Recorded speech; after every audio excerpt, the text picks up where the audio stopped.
Ready? Aim! There's too many! Anyone see my mammoth? Stubby!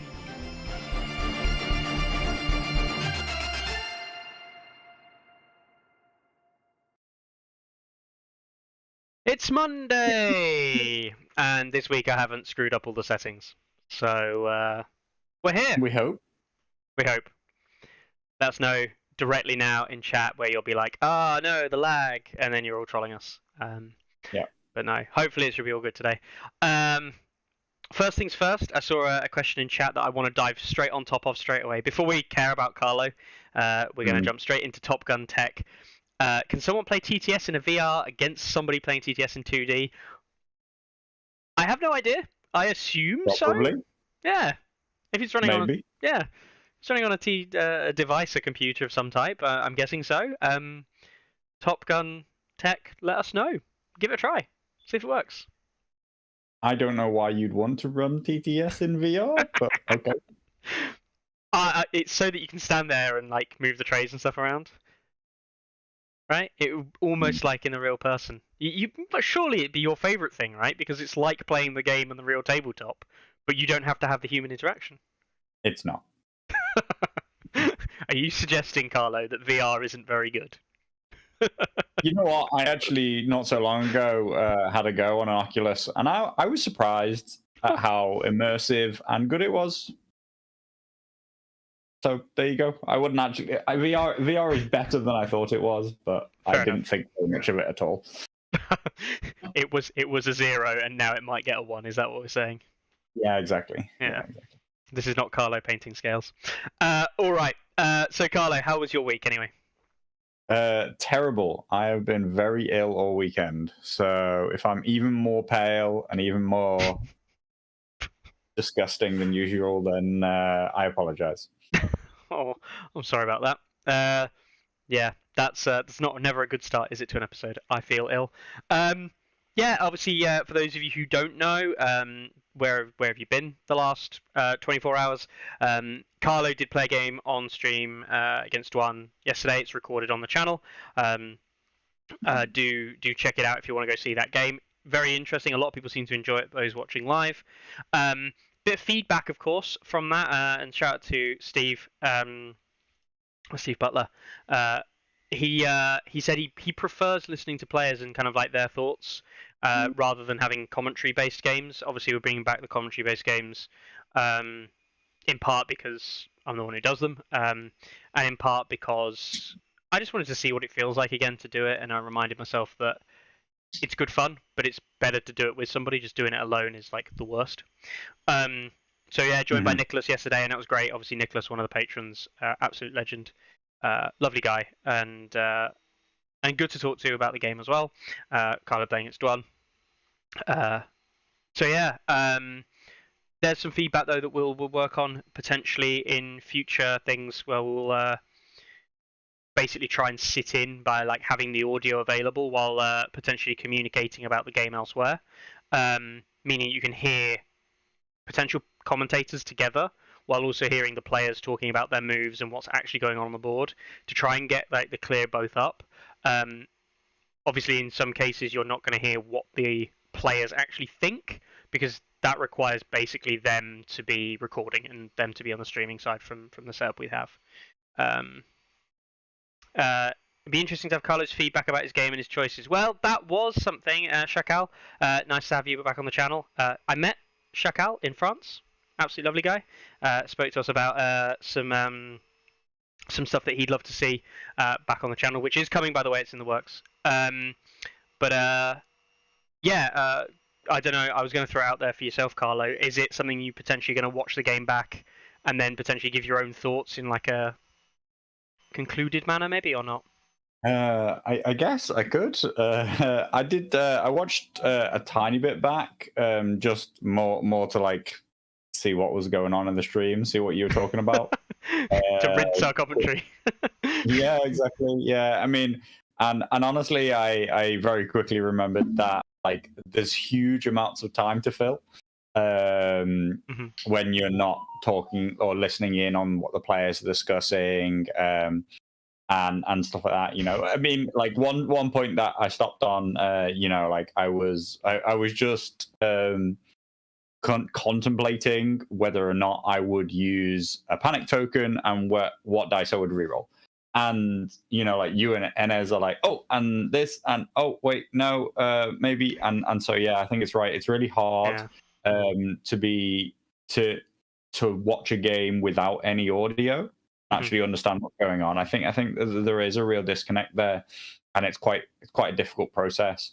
Something that we worked on in the past when we used to do more TTS streaming of other people's games, of tournament games.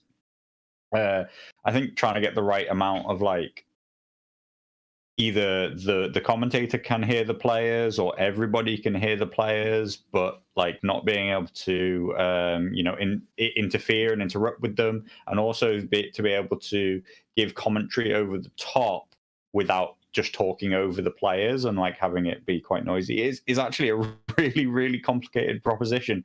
And unfortunately, there's a lot that happens because of all the trigger timings and stuff like that in Song. Like, it's not super clear what's always happening unless you can hear the players announcing their steps. So yeah, I mean, will I watch the game back? Not for a little while. I've got another game to move on to, and we'll see. I mean, it's not that I didn't make mistakes. The game was very interesting, and quite different to a lot of games that I've played. Just again because the matchup is very, very different to anything I've ever played before. I've never ever played as or against Benjen Stark inside of Night's Watch. So, well, of course, I've played Cold Hands a million times, but never Benjen himself. Still not confirmed to be Cold Hands, but both can't appear in the same list. So, I've heard that Benjen has very cold hands. Let's put it like that. Yeah. People saying in chat there as well, like hearing the commentary and the people speaking. Yeah, I have got a solution that I'm going to work with, and I'm gonna play around with it because it does work. It does work very well. But I need to make sure that it works well with TTS running and everything else in the background as well, and also us being able to hear. And it might be a question where I dive in and out of whether or not we listen to players at key moments or not, or whether it becomes a background noise for the players and we talk over the top of that vast majority of the time, and then tune in a little bit. For those of you who've never done it, if you've ever watched like a Hearthstone team event, I know that Hearthstone just comes to mind because it's the one I used to watch a lot, where the commentators would talk to one another, and then they would kind of like, oh, and we'll go and listen to this team now and see what they're thinking or saying. Something similar to that, but of course they'll be talking to the other player during that particular transit of ideas. Yeah, certainly something that we'll crazy idea to play with 3 pikemen come from. I needed 3 5-point units. And I definitely would have included 1, if not 2 units of wardens, but they just ended up outside of the ELO. So this is a negative ELO tournament, of course. So the unit roster was quite limited. Yeah. They've done fine. I think their 4+6+ is fine. Their charging bonus is nice. Sorry, they're 4+7+, but they do have a 1 heal on attack. So if you can get them into the grind, they do work well with the rest of the Baratheon deck. A timely pass with a conviction, or I feel like they're an okay all-rounder unit. Right at the start of the game, I sort of like left a unit out there to get charged, and I feel like that's fine. Like, they got the kind of profile that over a corpse pile, Diwan actually got a disorderly charge, and I'm pretty sure he intended to use Light That Brings the Dawn to get his rerolls back. But anyway, over a corpse pile, even an okay offensive unit. I mean, Ranger Vanguards aren't an amazing offensive unit, but like, something charging them in the front, 4+, 7+, it's gonna be fine. You're gonna do all right, and then you're gonna get somebody engaged with you, and then if you can just start to make attacks back, then you'll start to heal and attack, and a 7/7/4 profile or whatever it is. are all fine, you know, and they take ours as the Fury very, very well on the charge, because their auto hits will also be able to gain from sundering, and a 4+ to hit is probably the break point that most wants +1 to hit, I would say. So, you know, I feel like they do fine. They're not wardens, but I'll say this, and this is from playing negative ELO, but also from my experience of playing a lot more like effectively worse commanders, meme list type stuff that I've been doing for badges. We talk about like 6 morale being kind of like bad, basically, in the meta at the moment, which it kind of is. Like 6 is the worst kind of. You will very rarely pick a unit that has 7 morale outside of basically cutthroats. Maybe like stuff in Greyjoy or Starks, maybe, but you're talking about that in Asher Bubble, you're talking about that in Mance Bubble in Free Folk, you're talking about the Stark stuff being things like Cranags, who basically don't get involved in fighting as well, and even they're not common. Most of the stuff we see is like 6+. You very rarely see anything higher than that being picked up. And actually, I've got a newfound respect. Once you remove, believe it or not, things like Flayed Men from the equation, a 6 or 7+ morale doesn't feel that bad in the majority of instances. Like, it's not trash to run 6 and 7 morale units. So I think what negative ELO is showing, or like what it's revealing to me, is maybe a bit more like it's a bit more how Simon think the game is played, or like how Simon balance the game. And if you take out all these hugely overperforming things like Flayed Men, these amazing commanders that just like have fuck you on a stick, like here, there, whatever, or like these, you know, more extreme panic-based lists with Melisandre and this stuff. Not that I'm saying that they're the best thing ever, and everybody's forced to use the less efficient stuff, the stuff that's not continuously high performing.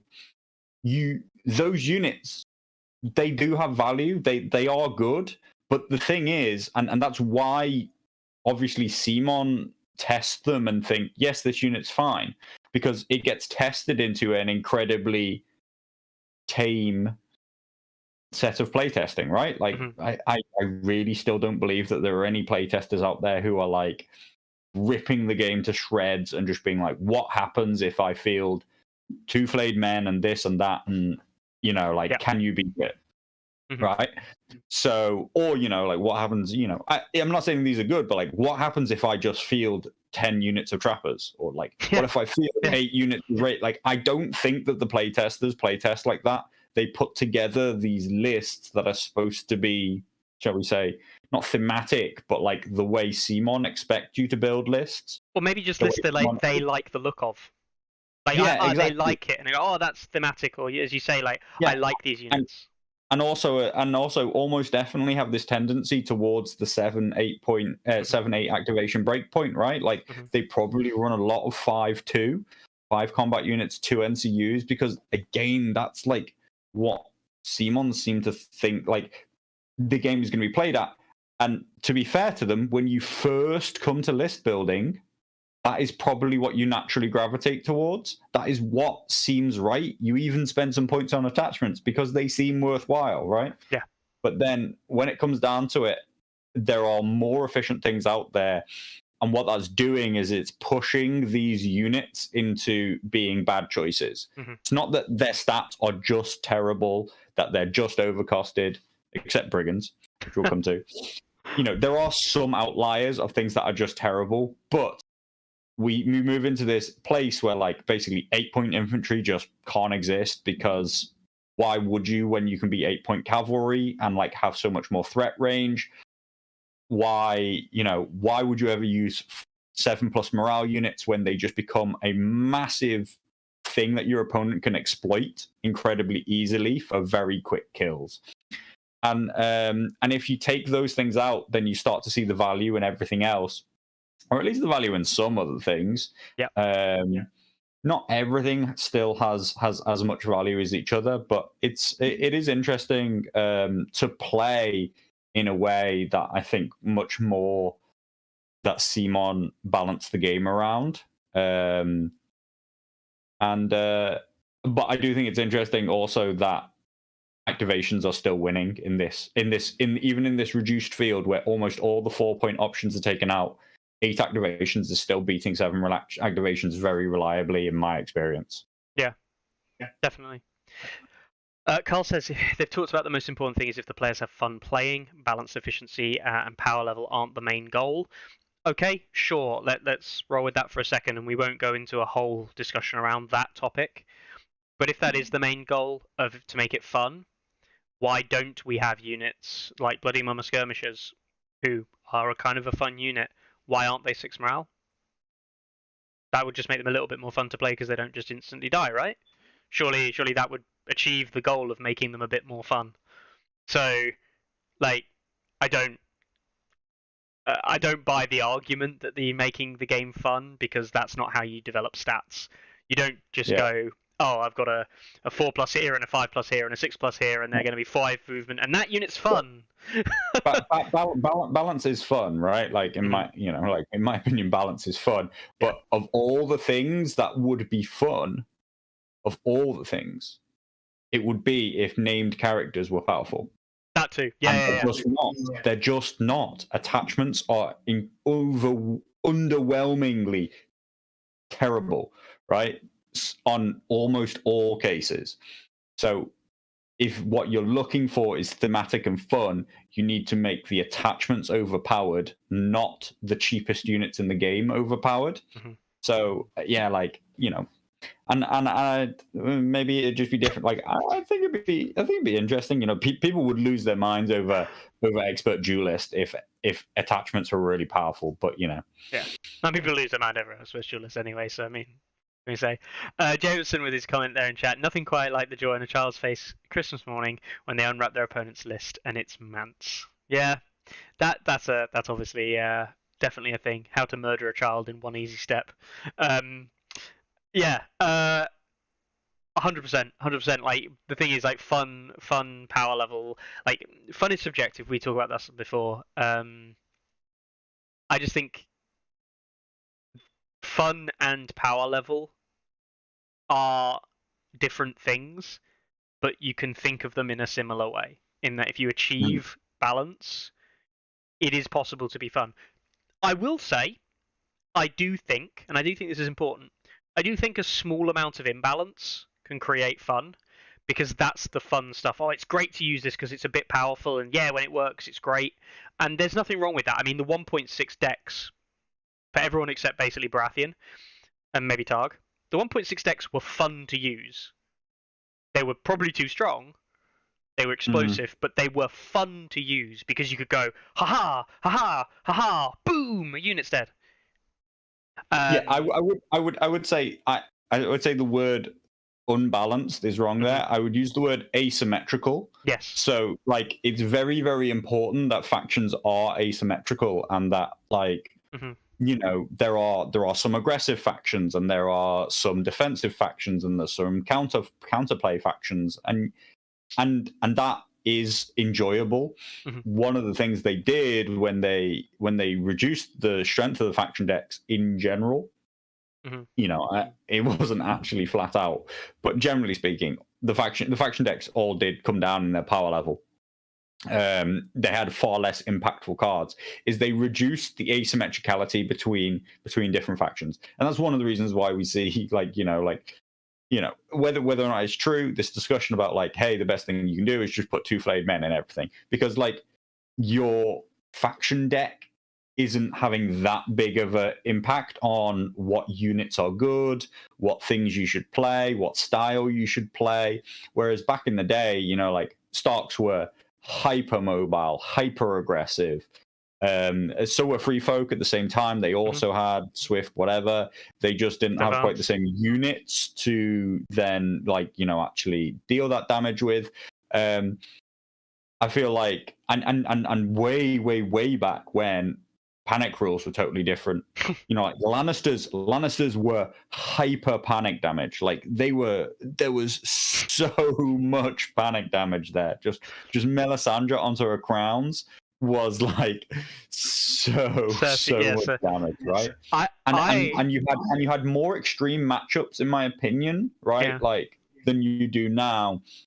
And maybe you could say that less was determined on the table by skill or whatever, but like I still feel like card play back then was incredibly skillful, and aggression is generally speaking a more skillful game than passivity. I'm not a big fan of the amount of passive damage that people do right now for like, oh, you've just done a thing, so take some damage. You've done a thing, take some damage, because it means that there's less opportunity for a person to go out there and get a win from a bad situation, from a bad matchup and a bad list. But yeah, like I think asymmetricality is the word that I would use, and it is very important for creating the theme and the differentiation in the game.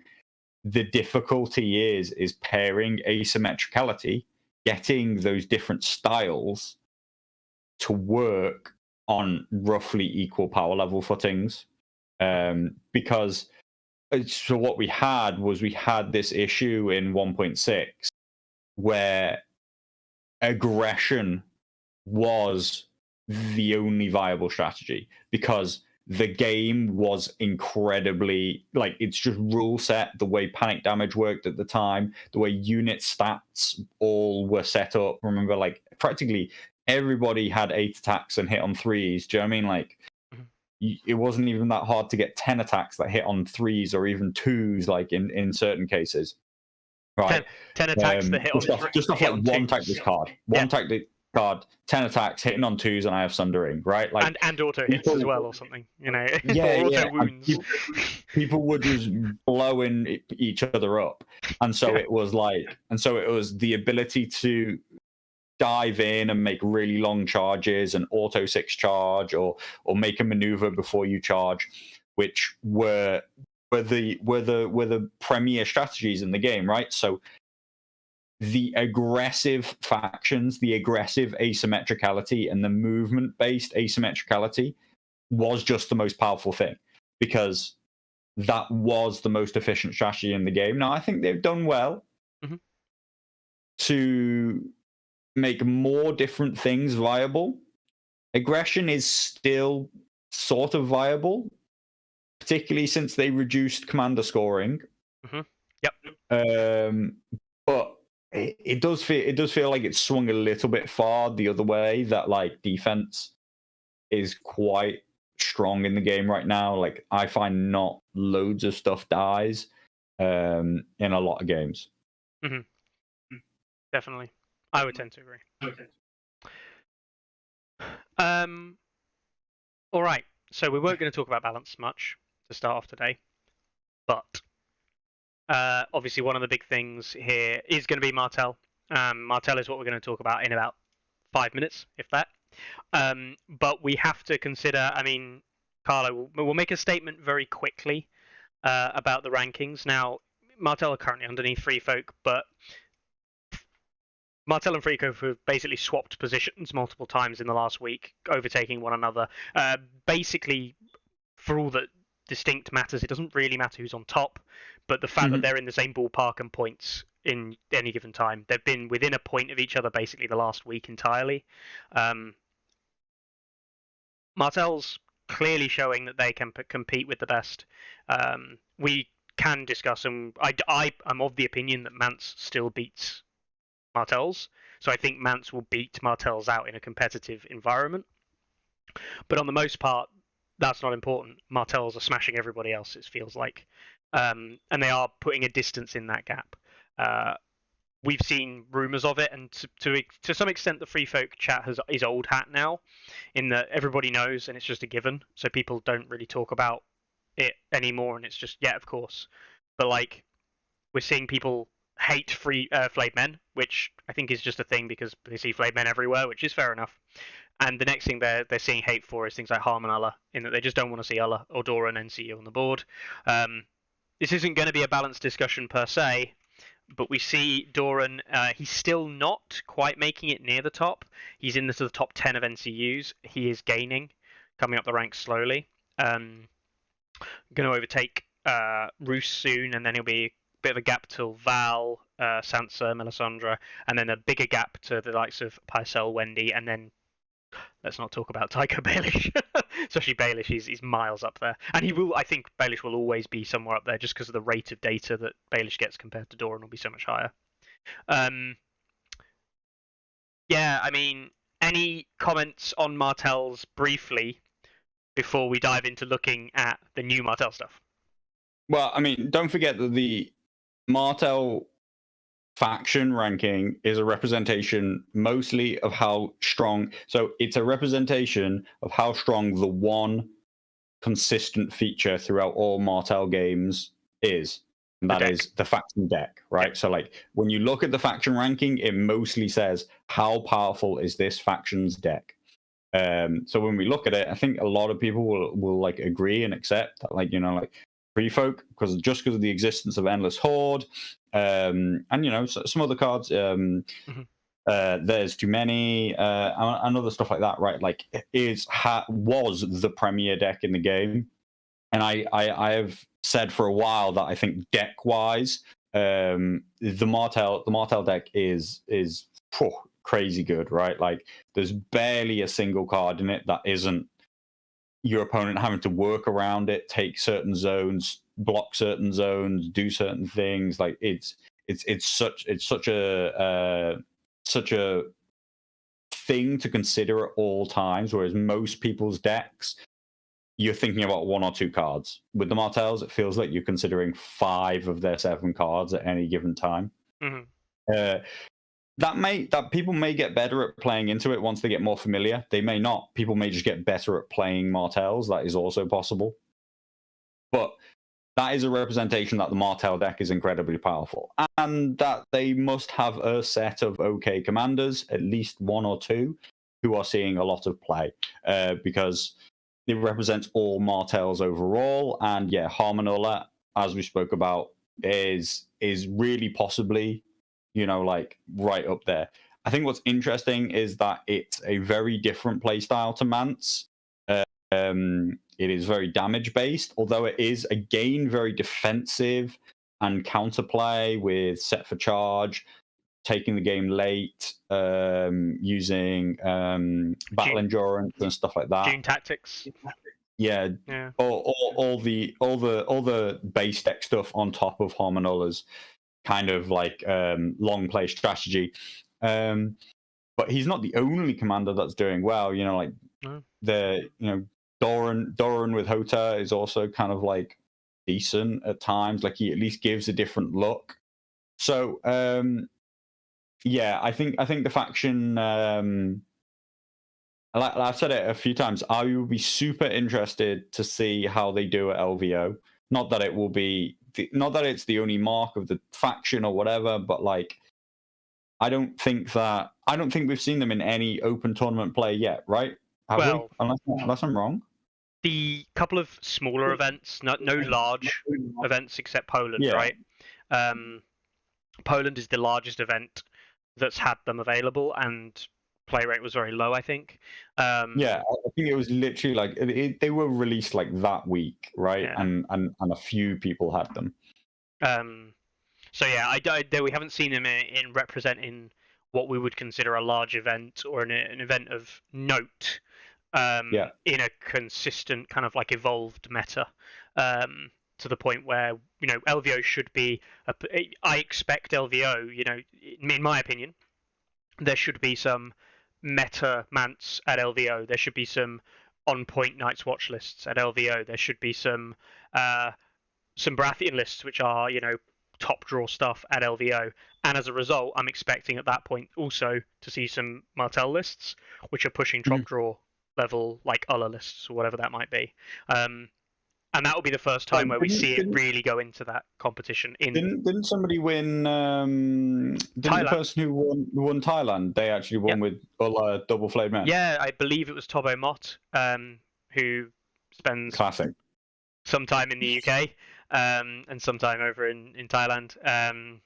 Of course. Yeah. So yeah, I mean, it'd be nice. It'd be nice if we had more information about that, and I could see that. But it's not that LVO is the be all to make all, and it's not that if Martells do bad there, then Martells are bad, or if like Mance doesn't win, then the end of the Mance era or anything. It's just a tournament. Like actually not to say that the TTS meta is better, but like until we see a really big multinational TTS event play open season on the current balance, shall we say, I won't be sure just like how well Martells are going to place until you've seen like a whole load of results from different tournaments where we start to remove like who's choosing to play Martells and what specifically. We start to remove player skill from it. That's when we'll know and have the tournament confirmation, which is that currently all the non-tournament or smaller tournament, everything, all indicators say that Ulla is as good as Mance and that Martells are as good as Free Folk. Mm-hmm. Whether or not that's a bad matchup for him still is yet to be determined. Whether or not they can take it deep run into like a 6-7 round tournament is a totally different question. Whether or not they can do it reliably, whether or not they can do it within the time scale of a 90-minute match is another big question. Yep. All these things are like, maybe they are or not. Not questioning the data at all. I think that all the indicators say that it's going to make a really big splash. Let's see a tournament prove it. Mm-hmm. I think Abiscius won a small Canadian event. I think an 11-player event in Canada this weekend with Martells as well. Which, small events are certainly no indicator of any large major changes, as we know. But we're starting to see the groundwork, like you're saying, of they're winning tournaments at a small level, which usually means that they're not bad. That usually means they're at least okay. You don't see people winning with neutrals in small events all the time, for example. So yeah, we'll see that into next year. Shakal also mentioned there, whatever are the faction, the units, the deck, or the only good players will find the best of them, versus things that lower rated players or worse players, for want of a better term, players still in the development, we call it in training the world. What they'll get, what kind of units or things will they only be able to try and survive with? Basically, I mean, I'm going to answer this very quickly and efficiently, in that basically it's the ranking stuff. In that if you're a worse player, you'll probably find it harder to use the hard stuff because the stuff is worse. So you will need to play better stuff into somebody of a better skill to be able to make the matchup more even. A better player can play worse stuff to make the matchup more even against a worse player, is essentially the whole point of ELO. That being said, I'm not of the opinion that players like myself, Jacob, Mikkel, Carlo, I'm not really of the opinion that we understand how to use, say, Lannister Guardsmen or Mountain's Men better than other players out there. I don't think we can use them better. They just are not very good. The difference is that if anything, I'd say I use them worse than most people because I think that they're terrible and therefore I treat them as terrible. Whereas a lot of other players think that they're great and just like play them, whack them up the board, and they do well for them. Hey, mate, I used a unit of Bloody Mama Skirmishers the other day, and it beat a unit of Ranger Hunters almost 1-on-1.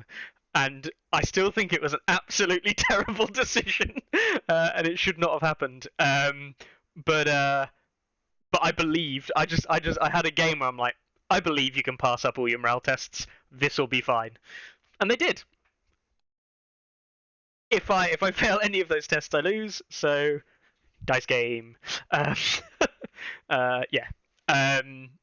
There isn't a difference, Shakal, really.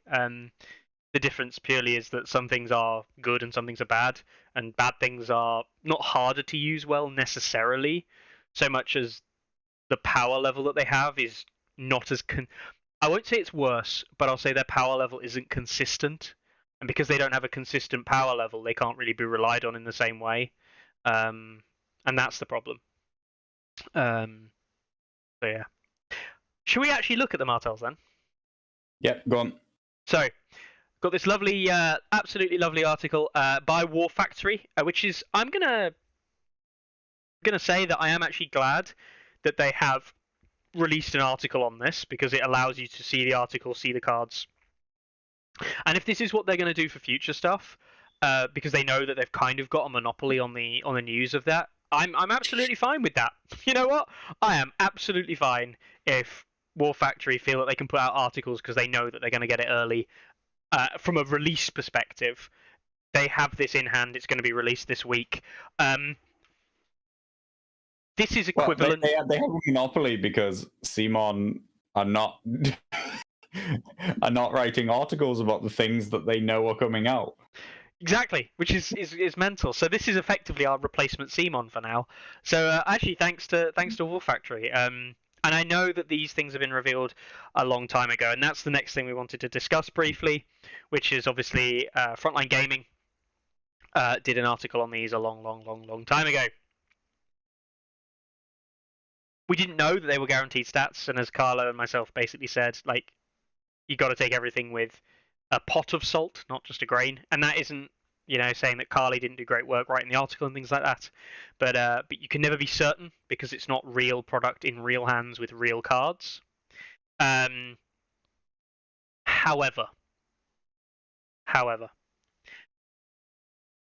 it's very hard to sit here and go, woo, look, new unit cards, when the information's been known, and we still don't hear about it from the official release of the game. We're not going to sit here and bash Simon. We've done that enough over our time.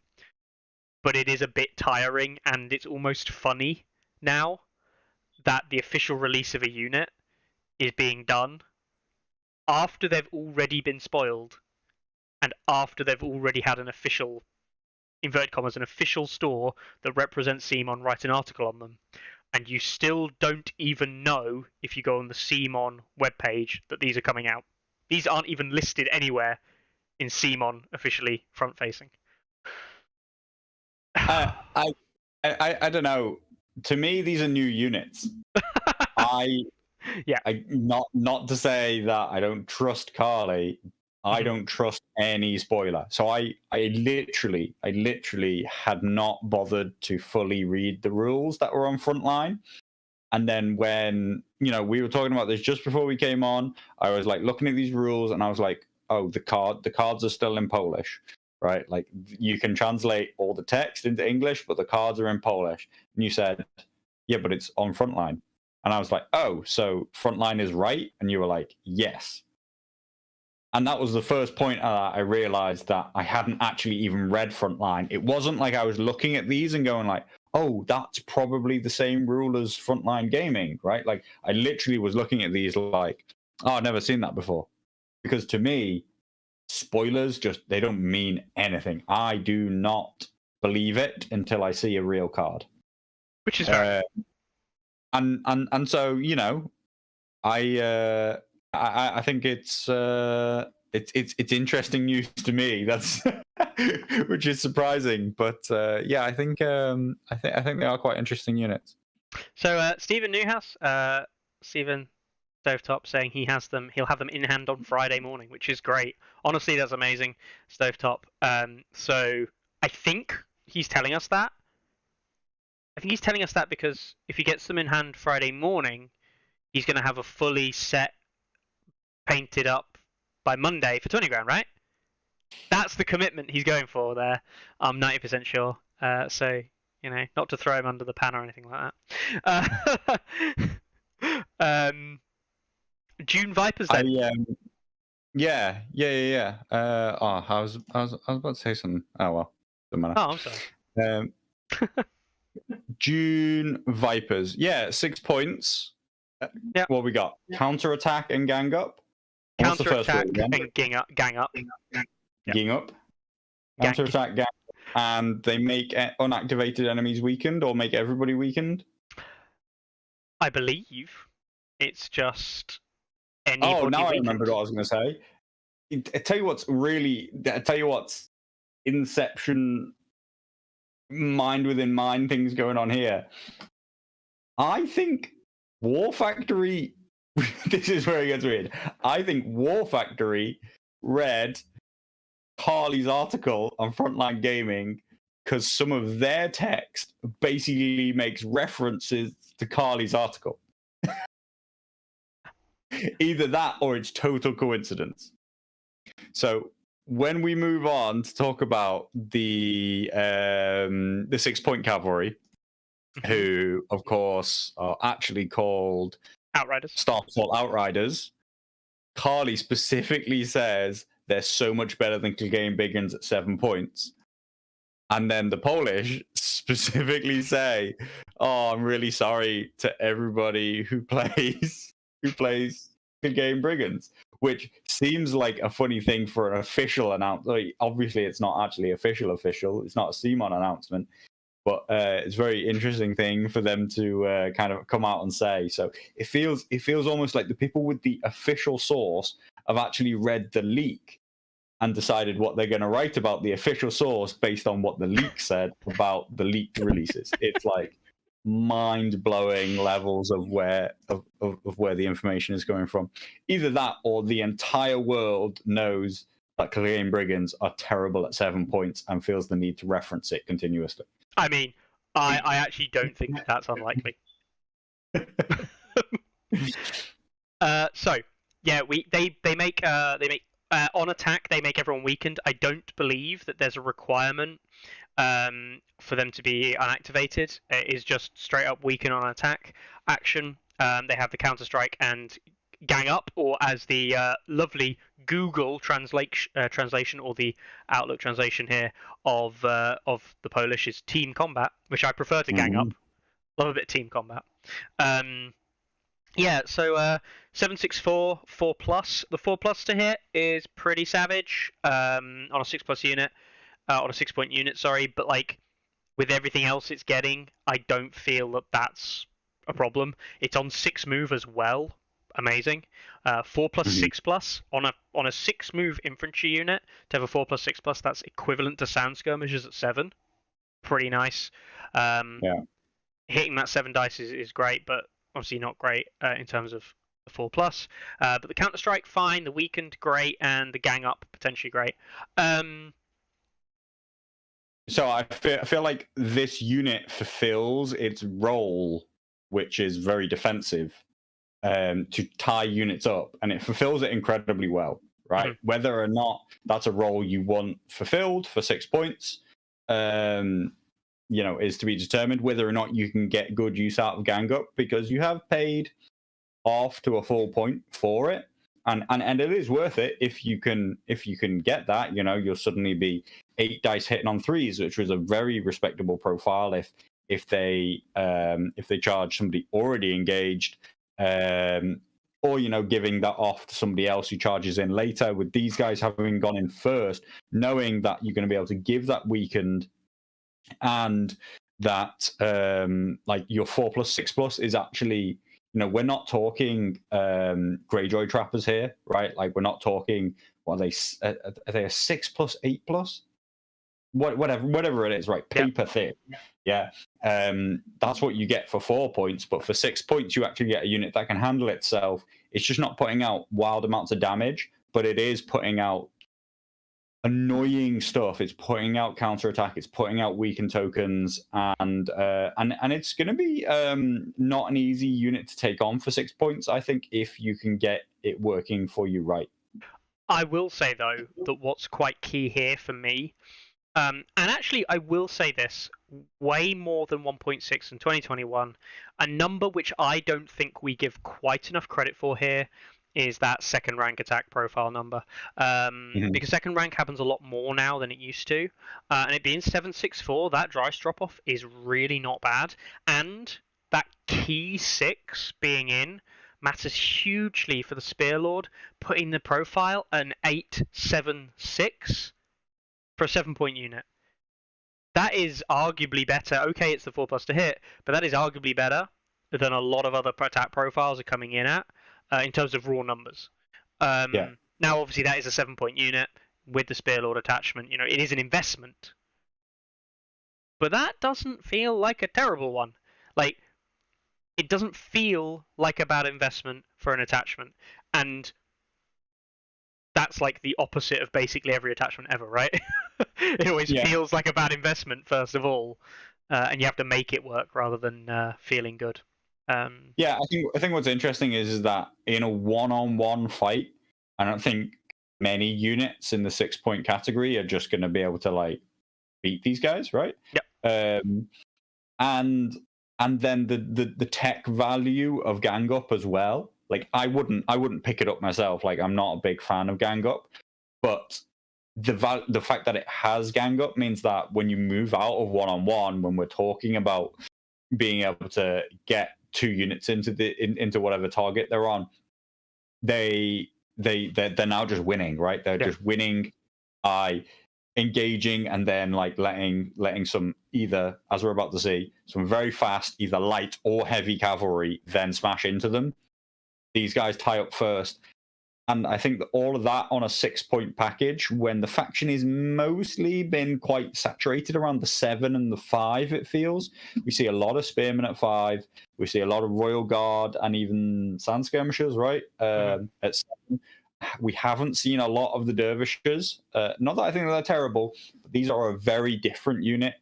And actually quite different to a lot of things that the Martells have, which is these feel like one of the only units that are just happy to be engaged and just stay and create engagement combats. I'm not sold on the idea yet, but I can actually see the Dune Vipers working very well with the Dervishes as a combo potential piece, giving the Dervishes the extra +1. If you really want to invest the point here for the Spearlord, giving these guys, you know, it's kind of disgusting when Gang Up comes off because these become a 9, 8, 7 attack profile with Spearlord and Gang Up hitting on 3s. That's absolutely disgusting. That is arguably better in a lot of ways than the Unsullied Pikemen. Now, Unsullied Swordsman, sorry. Now, this is an investment. This is an investment, and Gang Up really and I think we have to make this point very clear right now. Gang Up in Martells without the access to 4-point units, Gang Up just isn't going to come off very often. But the potential impact of this unit, I think, is so big that the threat of Gang Up being a problem with the likes of even just flayed men, as we come onto it, the cavalry, being able to come in and join this fight, it could be really problematic, really almost devastatingly powerful. Yeah, I mean, I think that Gang Up has more value inside of very fast cavalry, because very fast cavalry are the most likely to be able to exploit a 2-on-1 combat, most likely to be able to be like, there's no situation that you can realign to where I can't get some kind of charge onto you. You know, your best chance is that you can align so I can only go in the front. But there's, you know, if I'm just sat anywhere near you, I'm definitely going to be able to maneuver to your flank and charge flank.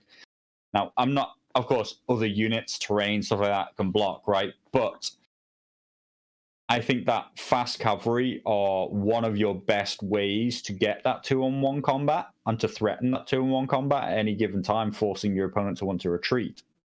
More than just necessarily, oh, I have like 4 more units than you, and all my units are 4 points, right? Mm-hmm.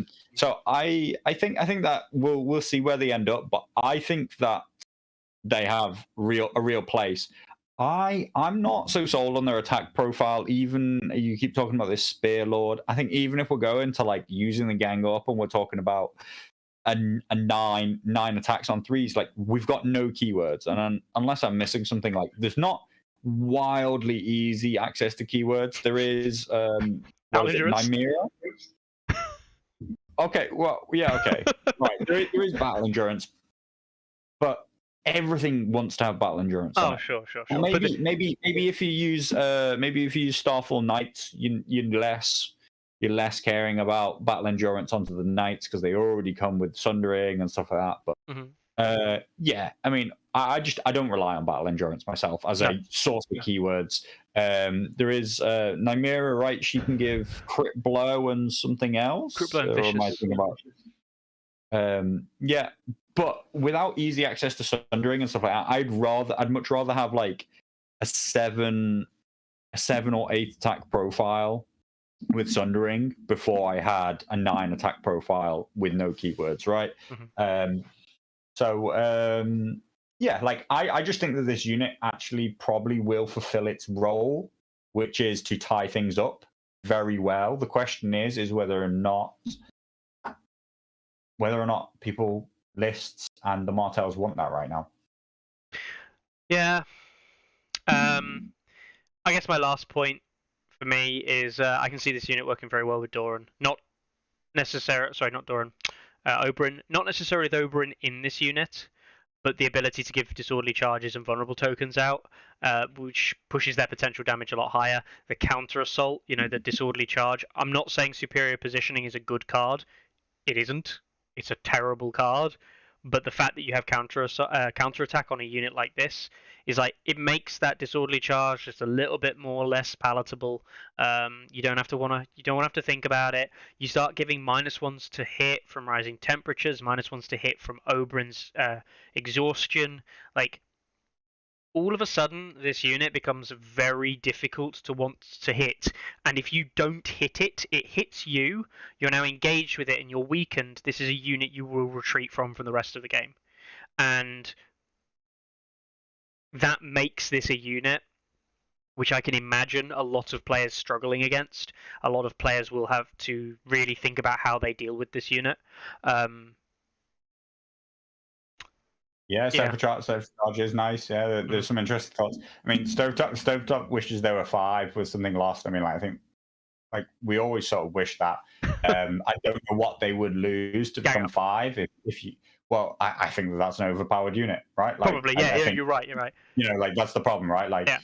They'd have to drop to 5+ armor or something as well. If you're asking me as a Martell player, like, like, would I give up gang up and have them be 5 points? You're like, goddamn right I would. I might even give up gang up and counter attack to be a 5-point unit, right? Like, that's maybe a bit too much, right? Like, it's just on that borderline. I don't know what they would have to give up. Probably 2 of those 3 abilities, but that's how powerful this unit is. I do think that it's actually. I think that it's over the curve at 6. Like, I think it's been given a whole set of units, a whole set of abilities, which maybe don't pair amazingly well. Maybe they're not our favorite abilities, but they've got a lot of them. They've got more value as a whole package. Movement 6, 4+, 6+, high attack numbers, if not to hit, and an offensive ability to give out weakened tokens, counter attack for hits, and then a support ability. It's got some of everything all in the 6-point category. I feel like it wouldn't be surprising if it just didn't have one of those things and still be 6 points. We'd probably be talking about the unit being crap and not worthwhile, but I don't think that you can lose any of those things and expect to be 5, because what they think they're gaining in value, I think, is that they do everything or a bit of everything. They attack, they counter attack, they support, they move fast, they've got an okay profile at 4/6, they can take some hits, they can take shooting, they can take whatever. They're not weak to just a panic based damage. They're not weak to direct, like, lance charge damage. They've got the jack of all trades. Dervishes have a 7/6/4 profile as well, with the 4/6 defense, 6 movement. So they are very comparable to Dervishes at the 6-point category, but realistically, the only difference is the abilities you're paying for. So realistically, I think what we have to ask ourselves is, in a direct comparison, do we want Swift Retreat, Dervishes Blades, and Elusive Escape, or do we want Give a Weakened Token, Counter Strike, Gang Up? And I think that is a direct comparison of these 2 units. And what I am a little bit worried by, if we talk about a typical 4-3 list, you're probably delving into at least one cavalry in a 4-3 list, and probably at least one royal guard in a 4-3 list, meaning that you're probably looking at one 6-point unit and a 5, in which case the 6-point unit that wins out will be one of them. And in the 5-3 list at 8 activations that we see, I think you run 2 5s. Your 3 NCUs taking you to what, 12, 20, 22, meaning you've got 18 points left for 3 units. And I think you typically take 1 Royal Guard, meaning that you've got a 6 and a 5 left to take. So my question then becomes, you've got one 6-point slot. Which of these 2 units makes the 6? That 8 activation list doesn't have a cavalry, so it probably has the Outriders come in at 6 for the cavalry slot, meaning that I just don't think, if you look at archetype builds, that the 7 or 8 activation lists are reasonably going to be taking both Dervishes or Vipers, meaning Dervishes or Vipers are probably going to appear as a one of, and one of them will nearly always be picked over the other. Personally, I like the Vipers over the Dervishes. Yeah. The Dervishes, like, yeah, they have precision. Yeah, they have crit blow. They have these natural abilities, and then they have that whole combo of swift retreat and the elusive escape. And the elusive escape can be pretty frustrating to play into. But I feel like basically Dervishes, they're like, yeah, go on, attack me, I'll run away. Whereas I much prefer the Dune Vipers proactive. I'll charge you, and then now because of Gang Up, you're so scared to be in combat with me, and you're so scared of the fact that you're weakened and have a counter attack, and I have counter strike, means that you're probably just going to retreat. You're not even going to attack me. You're gonna retreat from me. So I feel like you can assertively take ground and control the board with the Vipers, whereas the Dervishes, yes, they can be very frustrating, particularly for infantry to ever grab hold of, because they can, retreat way off to the side. The infantry aren't even allowed to turn to face and get to see them again. But cavalry are just like, all right, you retreat, okay, cool. Next time I'll just activate and charge you again. I'll just activate and charge you. You're just giving me these charge bonuses and space. Yeah.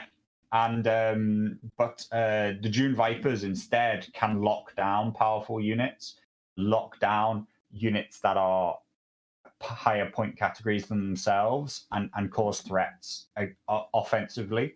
That I think that although the Dervishes probably do more damage with their precision crit blow combo, and even the ability to like reroll hits from maybe something else, I think that I think that the Dune Vipers do more.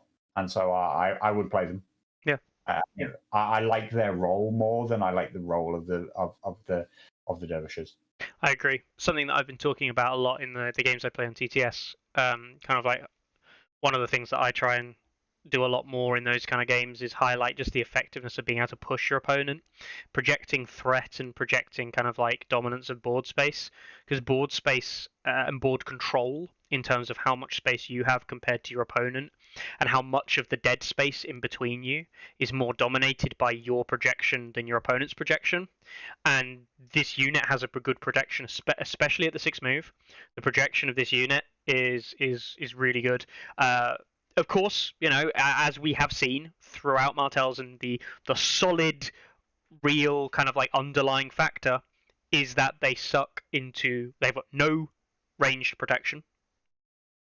Very common theme, but the base deck helps them into that range protection. And I'll be super honest, the 4+ armor appearing on basically every unit, I think Night's Watch players are kind of screaming their heads off, being like, why is everything in Martell's 4+? Because this just makes it that little bit harder to get through compared to the 5+, which we see in the likes of the Ranger Hunters. And the difference is Night's Watch get the 5+ morale. You get that better point, and they get the better armor. And it's the question of which one's better. It is interesting because lots of people labor on about the value of it being a 5+ morale meta and stuff like that, but a 4+, 6+ is a very respectable profile for mid-range units. For not for like super elite stuff, but whether or not it is better than a 5/5 is quite questionable. I think that the meta has shifted a lot in terms of like volume damage and as I say, like trap based damage and like you activating and doing stuff based damage. Lots more of which is and even things like Counter-Strike and stuff like that, like things that are happening, Final Strike, all these cards which don't even proc a morale test. People are leaning very heavily into them because the meta has adapted to like only use incredibly good morale units. So then they've lent on things that then basically go after things with low armor saves. Yeah. And right now, I think I would rather run the 4+, 6+ than the 5+, 5+. But if things like swing backwards and forwards and things start to be sundering in the flank constantly, then well, like what does a 4+ do for you there? You're now just desperately hoping that you pass your morale test so you don't get one shot. Yeah, definitely. We'll move on then, and we'll go down to the next unit here, which is the Outriders. Lovely piece of art, by the way. So yeah, the Starfall Outriders.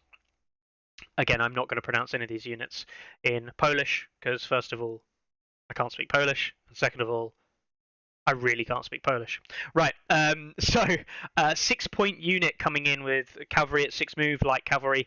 If you've seen Stark Outriders, you've seen that before. The 4+, 7/4 profile. Hey, look, you've probably heard that before.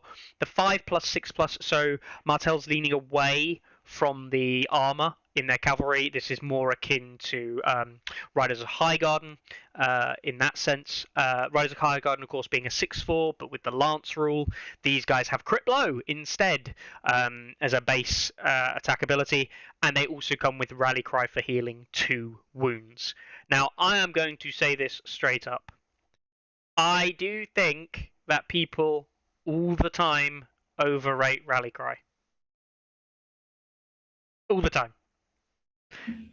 I saw some guy the other day, and he's like, "Oh, I'm going to try out the new Renly box," right? And he's got a Renly 3 list there, and I'm like, cool. Like, I don't care that you are trying the Renly hero box in terms of like talking about your list being good or bad.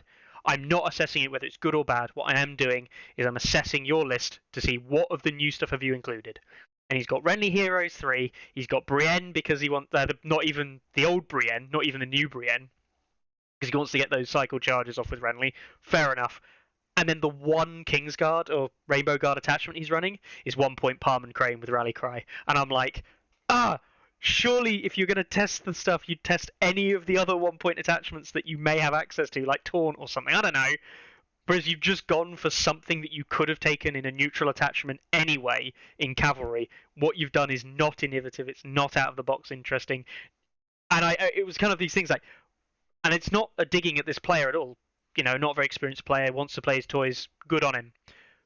I just feel that it's like you're trying to push the boat out and try all this new stuff, and the first thing you do is try out stuff that you basically already had. And I was just kind of like, stop leaning on Rally Cry. It's not that good. I think they're a little bit underwhelming. Yeah. So, you know, like the crit blow, you know, always dangerous, always has the chance to explode. 6 move, always good. 6 point fast aggressive cavalry. You know, they're as cheap as cavalry get, right? Like we've never seen a 5 point cavalry unit, right? Not 12 wound like Harakar's monstery type things, but they don't really count. Yeah. Exactly. They're fine. Like they're acceptable. Are they better than Zorse Riders? Which is a weird question because almost nobody fields Zorse Riders. But I think Zorse Riders are okay, right? Like, I mean, when you look at it, the Zorse Riders also 6 move, right? Unless I'm mistaken. No, you're right. The Zorse Riders are 5+, 7+, I think. And then they have that, you know, like Motley Armaments +1 to hit and crit blow when you charge in the when you hit somebody in the flank. They also hit on a base 3.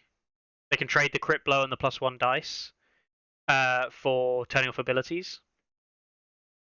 Zorse's realistically, what you're paying for here with these guys is Zorse Riders without the duality, and instead getting that rally cry.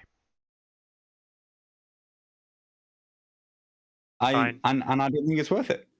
You know, like, and so yeah, like they're not terrible. I'm not saying don't field them at all. I just don't think that they're doing anything unique, and I don't think that Warcry is an ability that Martells are in great need of. Although a lot of their strategies revolve around just not losing and getting to the end game, but still, I don't think that you want it on some very lightly armored knight, well, not knights, you know, some very lightly armored outriders, skirmishers, you know, fast cavalry. So yeah, not for me. I oddly enough would rather have the 6-point infantry that we've been talking about, either the dervishes or the skirmishers.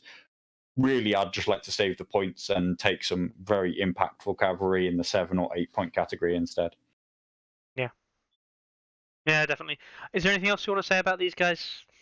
Native crit blow is always a thing, but yeah, native crit blow always has the potential to go big, but yeah, if people make them work, I'll be surprised. But yeah, these guys don't want to fight things in the front, and so if you consider that you'll hopefully always be fighting things in the flank, then like why are you better than Zorse Riders? Yeah. Is my question. I can see, you know, some people, and they talk about it in the article, the idea of using the rally cry to refill Harmonola to kind of keep these units going, but like these, you're trying too hard to make. Well, this like, unit's attacking. Already good. Like, yeah, this unit is attacking once per round. Yeah. Like you're not going to make this unit attack more than once per round, because if you are, you're not using things like extra attacks on flayed men or lancers or Sunspear Royal Guard, and they're all really good. So yeah, models look sweet though, says Stove. Fair. So we move straight on to the Lancers. Starfall Knights. Brandon says that we all laughed at his source matter. Mm-hmm. How the turntables have turned tables. How the tables have turned into tables. Our tables are now tables. Who would have thought? So Starfall Knights coming in at 6 move with what now looks a very underwhelming. God, Outriders are so good. 6-4 profile. What? No. On 3+. 4 armor, 5 defense. So getting the 5 morale on Lance Cav is basically now what we would consider the standard. Knights of Castle Rock are kind of looking sad here, but Tully Cavaliers is basically what they're sat on. Champions of the Stag at 8 is basically what they're sat on. And the 4+ armor rather than the 3+, which is the most common, of course. So they're losing out a little bit, ironically, here for Dawn losing out some of the armor. It's because they forget to bard their horses. Look, no armor on the horse. Terrible mistake. They put that on, they'd have had extra armor. So or carry a shield. Or carry a shield. As we've ascertained, you basically can't have a 3-up armor save unless you carry a shield. Mm-hmm. So, in case you can't read Polish, in which case I'm guessing you can't, if you don't know, this is actually a special rule that we've never seen before. This is Starfall Lance. You'll never guess what it does. It's a Lance rule, so Sundering and +2 dice for each of your ranks. Exactly the same as the Lance. And then they've included the ambush rule, so weakened and panicked, into the Lance rule. So it's just ambush with Lance. But they called it Starfall Lance and called it a new ability. Does ambush has to be in the flank? Yeah. Yeah. And as does this. Yeah. So it's interesting that it's all rolled into one rule. So like it could all be switched off with one thing. Yes. Does matter. Like, yeah, it does matter. Like it does seem odd that they didn't just give them Lance and give them ambush, but technically they have one ability which does all of it. So Stannis, I'm trying to think who else switches off selective number of abilities. Is it just Stannis? Yeah, just Stannis, whatever. I think, in terms of like number. Cool. Stannis only needs 1 token to switch off all their abilities. That's the only time it matters, maybe. Yeah, I think so. the ambush is always like a meh ability. Ambush would be so much better if either of the tokens were a vulnerable. Like it, because it would just like have such obvious synergy. Charge somebody in the flank, bang. Here's your sundering flank, and you're gonna reroll your saves. And it will just like allow you to push through damage incredibly easily. Instead, what you end up with is a panic token, which with no keywords other than probably the flank that you've achieved. You're talking like most things aren't going to fail, and even if they do, you're pushing through like 2 more wounds. These aren't a panic based damage unit. Not that the panic then has 0 value, but it's very low value. So really, what you achieve is you achieve weakened, which seems that we have very ample access to. But I think that it is okay. It can help them into certain matchups, particularly into other cavalry, maybe, or particularly into flayed men. If they get the initial charge off on the flayed men into their flank, then the resulting attack acts that are coming won't be so massively into the flayed men's favor, because generally speaking, like a grinding combat between some lance cavalry and flayed men always goes the flayed men's way. But yeah, like they're fine and they're interesting with their 6 move and 4 up save instead of 5 move and 3 up save. I'm very undecided about whether or not I think that they beat out flayed men, and Classic. I also don't know if they beat out like other people's innate cavalry. I do value 6 move on the cavalry. I do think that it is useful, but I will say that Martells in general have very copious amounts of vulnerable token play and just token play in general. Like every single one of the units we've just looked at, dervishes give out tokens, Dune Vipers give out tokens, these guys give out tokens. It's only the Outriders of units that we've even looked at even remotely closely today that don't give tokens out, and they are, by of all things, the Outriders are the one we looked at and went basically no. The token play that they have is very strong. Never mind, like everyone's favorite Martell NCU, Illyria, not Doran, who allows this token swapping like Stag's Wit effect on swords, which is just, I'm not gonna lie to you, I do find that it's kind of nuts how good she is. It's like a double Stag's Wit. But yeah, I'm agreeing with you here, Carlo. I'm not really that sure about this unit. I think it will be good in that I think Martells are probably looking at Flayben going, I want an 8-point cavalry unit. What I think we'll see, if anything, is we'll see the double flayed men might transition to a flayed men lance cav. 1-on-1. That's what I thought. I think at best case, you're going to end up with 1-on-1. Partly because, not that the flayed men necessarily end up in the same combats as each other, but like there's a limit to how much intimidating presence can do. It has diminishing returns, bringing more and more of it, and the ability to threaten a slightly different range, the ability to threaten like 13 as an auto charge, I'm willing to risk even more. I think, and the native sundering on top of that, the more likely chance you are to move on somebody's flank, all these things. You also don't get as much value out of, because of what you're trying to do with Lance Cavalry, especially with Lance Cavalry with the 4+ armor, you don't get nearly as much value out of something like Battle Endurance. It doesn't play Battle Endurance, doesn't play Set for Charge anywhere near as well as other things. So talking into the harm and all of this specifically, but as long as you still have 1 unit of flayed men, or maybe you're looking to set that up onto Dune Vipers or something like that instead, like as your new focus point, that seems a bit like false economy to like put all this stuff into a 6-point unit. But they still seem like a good secondary target, whereas at the moment, this double flayed men list, it's desperately wanting, Set for Charge to be used on flayed men. It wants battle endurance to be used on flayed men. It wants everything to be thrown at flayed men. And which is why the Harmon Ulla double flayed men list is being so successful, because they take his cards incredibly well. Whereas these guys can, I think, on their own, do as well or better than the flayed men. So if we still have a unit of flayed men to be the focal point of all our cards, while providing a slightly different threat, I would definitely find that more interesting to play myself. I personally have been playing a lot of like double 8-point cavalry Baratheons. For me, that's always one unit of Champions of the Stag and one unit of flayed men. I don't think that double champs would be better, because I think that having the threat of the intimidating presence and stuff like that is very viable and has a different place.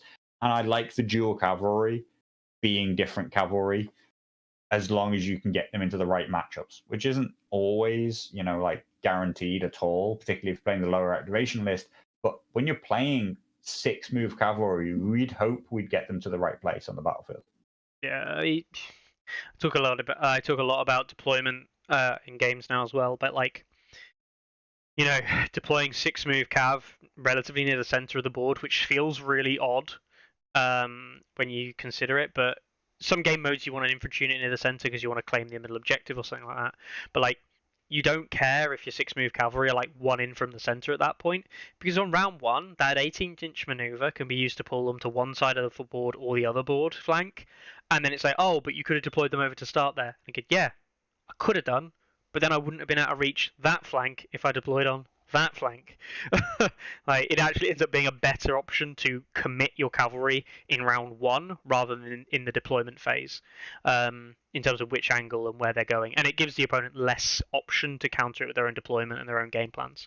So yeah, I agree. I think that this 6-point unit gives you that option, which I'm not saying 5-move cavalry don't have that, but 5-move cavalry, once you start adding in terrain and things like this, they do get a little bit slower, and that extra 3 inches potentially goes a long way. Well, it goes 3 inches away. That's how long it goes.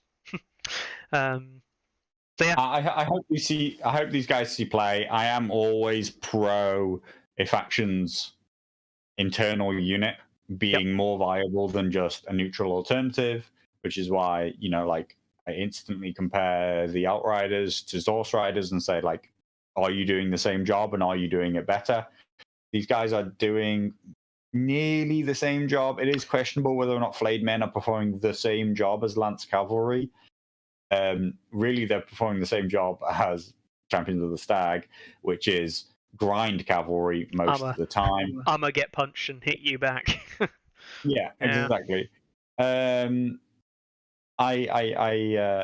fine with these guys. They can't have much more, but we really just need to take something away from flayed men. Maybe like crit on the charge or something like that, just so that everything isn't a negative comparison against them. Now, some people say they really want to see a Bara with them. Yes, I am aware that you can play Reckless Strikes. You can even play, get this, Carlo, you can charge with your Lance Cavalry and play Sustained Assault onto an infantry unit because they have more ranks, meaning you get the full traffic light, what's becoming known as the traffic lights, the full set of all 3 tokens on the attack. Sure, you don't get your highest dice roll, but who cares? Your Lance Cavalry, you're not injured yet. Or you can play Reckless Strikes for that crit blow precision on a nice 10 dice charge. People will do that. We have Reckless Strikes possible with Lance Cavalry because Dario in Commander exists, and I'm gonna throw it out there, guys. It sounds nice, it sounds awesome, but let's just see how Dario is doing his best possible combo. Okay, he's Martell's, but he's basically not been played. Does not count that for a second. There we go. Dario is 43rd with Night's Watch, where he's actually got a significant number of games played, rather than like 1, and is sitting at Martell average. So Dario's not that good. Dario Commander in Night's Watch crossbow's secret tech. No. He can shoot off bags, and then you put him in with units of Swarm Bros who take reckless strikes like absolute champs. I considered it for a long time in Neg Elo because it's all Neg Elo, I think. It is. I played against it the other week. No. I think yeah, okay. No, okay. no. Like in the negative ELO ecosphere. Okay. Negative ELO basically says what has untapped potential if all the really good stuff wasn't just like good all the time. What niche combos exist that currently just get stomped on by things that are good. I like the idea of this being one of those moments of where it's a meme and it's you leaning up against the wall with your hands out like this going, unlimited power, and then underneath a little statement, in negative ELO, where the game is significantly enough. Yeah. But yeah, no, Dario, I like people will live the meme, and people will enjoy the meme, but I don't think it. I don't think the meme will be alive unless you're Carlo and you roll. You're weakened and you roll an absolutely garbage attack with no crits and precision, and your opponent makes you re-roll, and you go, "Huh, cool, that's 6 wounds." Yeah, cool. Better be lucky than it is be good. Say it all Very the true. time. Is this the point where we have to tell everyone watching, just get good? Just roll better. Just roll better. Just get good. All right then. So there's the 3 Martell units for today. I think we've got an interesting selection here. We've got 2 6-point units. One, which I'm going to call an option, an in-house option. But ultimately, that's something probably below the power curve. Something that we don't expect to see much play. May do, but don't expect it. We then have the much more palatable other 6-point unit being probably above the curve. Much more nice. I will say this, and from a 6-point infantry unit perspective, this is more along the lines of what I want to see from infantry, because it's difficult. I sit in a very odd position at the moment because I think that there are basically no 6-point infantry in the entire game that are worth it at the moment. Like infantry alone. Every 6-point option you see at the moment is either a cavalry or is an archer unit. The only 6-point unit we see that's even remotely meta is she-bears, and that's because they come with Warcry for a point over Starksworn Swords. And you can compare Starksworn Swords with she-bears almost directly. They are almost identical in damage output at every single rank and every level of the game. The only difference being is you pay a point for Warcry. And if we know anything about this game, paying a point for Warcry is good. So that's the only 6-point unit we see any competitive play, really. Everything else is like a 5-point with an attachment. And I even considered 5 points with attachments, like where do they go? And the best I could pretty much come up with is another Stark unit, a Starksworn Swords with a Mormont Vet. Like, yeah. I didn't really have much else to go on. Yeah. Maybe conscripts with a senior build. Well, we'll see if they go the same way that all the others go. I do think that it's a good unit, though. Yeah, I agree. In the role it's trying to fulfill, which is being a bit of everything. It's being threatening, it's being defensive, it's tying units down, it's making them not want to be engaged with it.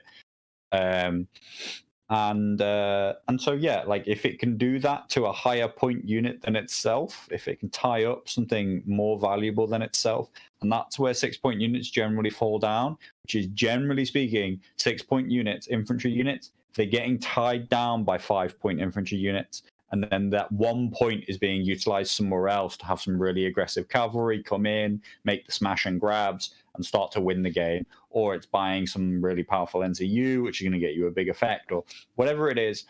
freeing up that 1 point is mostly buying you like loads of utility, loads of power elsewhere on the battlefield, and your 5 points are just being able to hold up 6 points. This 6 point unit, because it provides a bit of everything, might maybe see play. I'd like it too, because I think it's cool and thematic and fits in with what they're trying to achieve. I will, on that note, before we just finally sum up the Lancers as well, 6 point, the only other 6 point infantry unit we see is basically see anyway on mass is Blackguard as a defensive 6 point infantry unit with horrific visage, kind of passive damage basically, as a defensive bunker for a commander usually. They do exist, they do get played, so I thought I'd mention that because otherwise I'll get comments saying like, but what about Blackguard? Yes, I am aware. But you know, there are like 7 Stark 6 point units and like 6 or 7 6 point units for Lannister. None of them. none of them. The Blackguard's interesting because it seems to be a way that anybody who has a panic-based commander, particularly if they bring intimidating presence or something else along those lines, if they want to enable that commander, then Blackguard seems like a really straightforward option, or even maybe like, God forbid, Tywin or Kevin, Yeah. right? Like, they both see play because they don't overlap with guardsmen with their abilities and stuff like that. So yeah, Blackguards are. And no, Mikhail, Reapers are bad. We don't count Reapers. Mickey claims they're good. No, they're bullshit. They're not. No. Reapers are not good. I will say this every time. Reapers are not particularly good, but they are one of my favourite units in the game.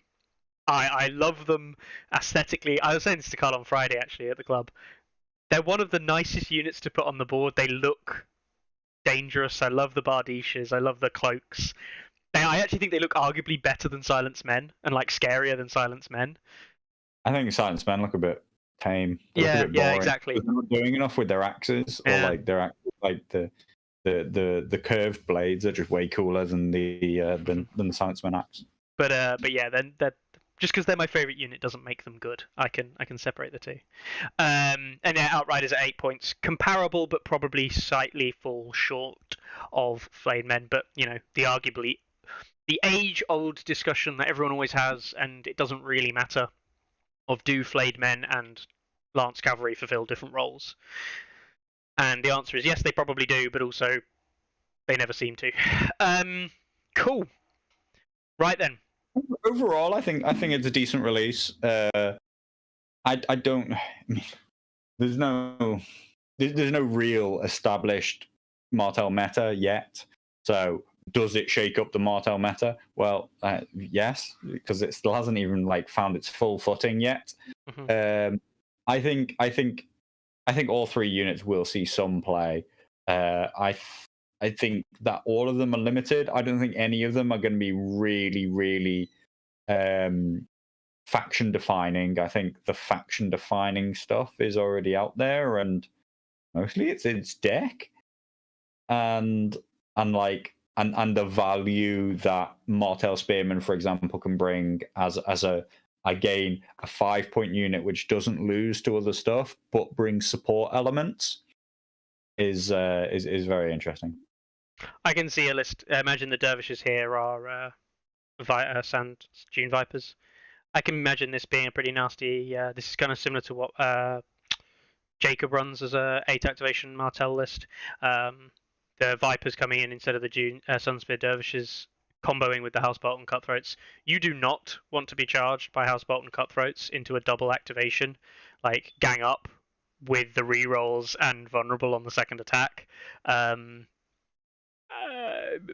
No, you do not want that. That is a dead unit.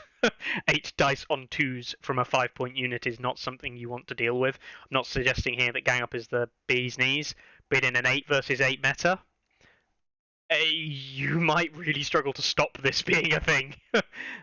So, yeah. Matthew says he doesn't know what he's taking to LVO. Matthew, is that you don't even know what faction, or you're taking Martells and you haven't figured out your Martell lists yet? I think he should take, if he hasn't decided if he wants to take Martell, I think he should take, and having no idea what factions Matthew has access to, he should take. You know what? I'm drawn to Lannisters. I think he should take Lannisters. And if I was going to pick him, obviously I'd give him a good commander. I'd let him take Kevin for a decent commander in Kevin. Yeah. Kevin Crossbows, as always. Yeah, yeah. I'll give him that. What else is there? Either Night's Watch or Free Folk. Okay. I mean, you can take Free Folk if you want. And to be honest, it's LVO. Take what you want. If you want to go win the event, go take something like Free Folk. Night's Watch, I would say. I don't think Night's Watch have a favourite.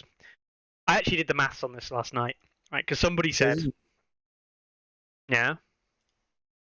He says he's worried about the Martell matchups. I'd be much more worried about the Martell matchup with Night's Watch than I would be with Free Folk. With Free Folk. The problem with Free Folk, I feel, is that if you don't know how to pressure the Martell player in the early game, then you might just lose in the late game. And that's something like if the Free Folk player goes long, you've got to very much know how Doran interacts with the board and have a game plan to stop Doran doing what he wants. Otherwise, you're playing 6 VPs down, and that can be hard. Scoring 10 before your opponent scores 4. That might be difficult. It's a 90-minute tournament. Just look the other way. Go think to a the few toilet. times. Cards, yeah. Turn up 5 minutes late for the game. Pack all your units in unit boxes and take them out one at a time and put them slowly on the tray so you don't damage their unpaintedness. Yeah, come on. Come on, you got to give competitive song players the bad name that all people think that tournament players are try hard cheaters. Mm-hmm. Yeah, it's very true. Every competitive player try hard cheater, especially Chris Evan, super try hard cheater. No. Yeah. Take it. Yeah. Just yeah. Enjoy it. I would always say take Night's Watch and then run like a Benjen Stark list for memes and fuck around with the tactics board, because you can as Carlo experienced yesterday, you could go for a Benjen Stark with Baelish meme, and then whenever you take first player, take the Water Gardens, forcing them to activate a combat unit to then go lying in wait, haha, and shoot them immediately on round 1. Instead of just taking the swords and shooting them immediately that way. Because you got a meme on your opponent. But just to be clear to everybody, Mickey says, "Oh, you know what I'd do? Insert meme list here." Mickey has never taken a meme list to a tournament in his entire life. No. That's actually what I do. Actually, I have taken a meme list to a tournament. I just haven't run it ever. As a meme based on an idea on a matchup that never happened. Sadness. All right then. So that's that. Martells, get ready for them. They're coming to a table near you. Maybe a tournament near you. Definitely a TTS near you. Maybe a top table near you. Maybe a tournament victory near you. We'll see. We'll see how it pans out. Maybe even there's worrying signs though. There's worrying signs, particularly if the much expected Mance and Free Folk nerf comes along, and we get, the old. There's not enough information about Martells. Well, all the early signs say you should look at them at the same time, because all the early signs say they're just as powerful as each other. I do think the Martells, though, they're playing a very different game. They're playing 7 or 8 activations, which I always believe is much more beatable than somebody who plays 9/10. Will you guys add them to TTS stats soon? Oh, those 3 units. All right, yeah, I hadn't even thought about that. Stats? Yeah? Yeah, sure. Hey, you heard it here first. and well, I mean, we don't add them to TTS, by the way. That's mostly his name Corellian. Which Bartender's Mostly, still working on it a lot. yeah. With Obviously, with Bartender Corellian. is Yeah. is the main man, the big cheese, the creator. Mm-hmm. But Corellian seems to have taken up a lot of the work while Bartender's busy. Yeah.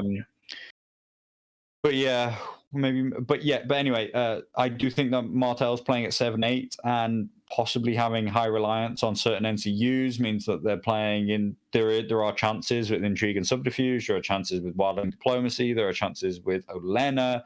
There are very strong counters out there to this list. But so far, all indicators are that when you're not running one of those counters, that you just get dunked on.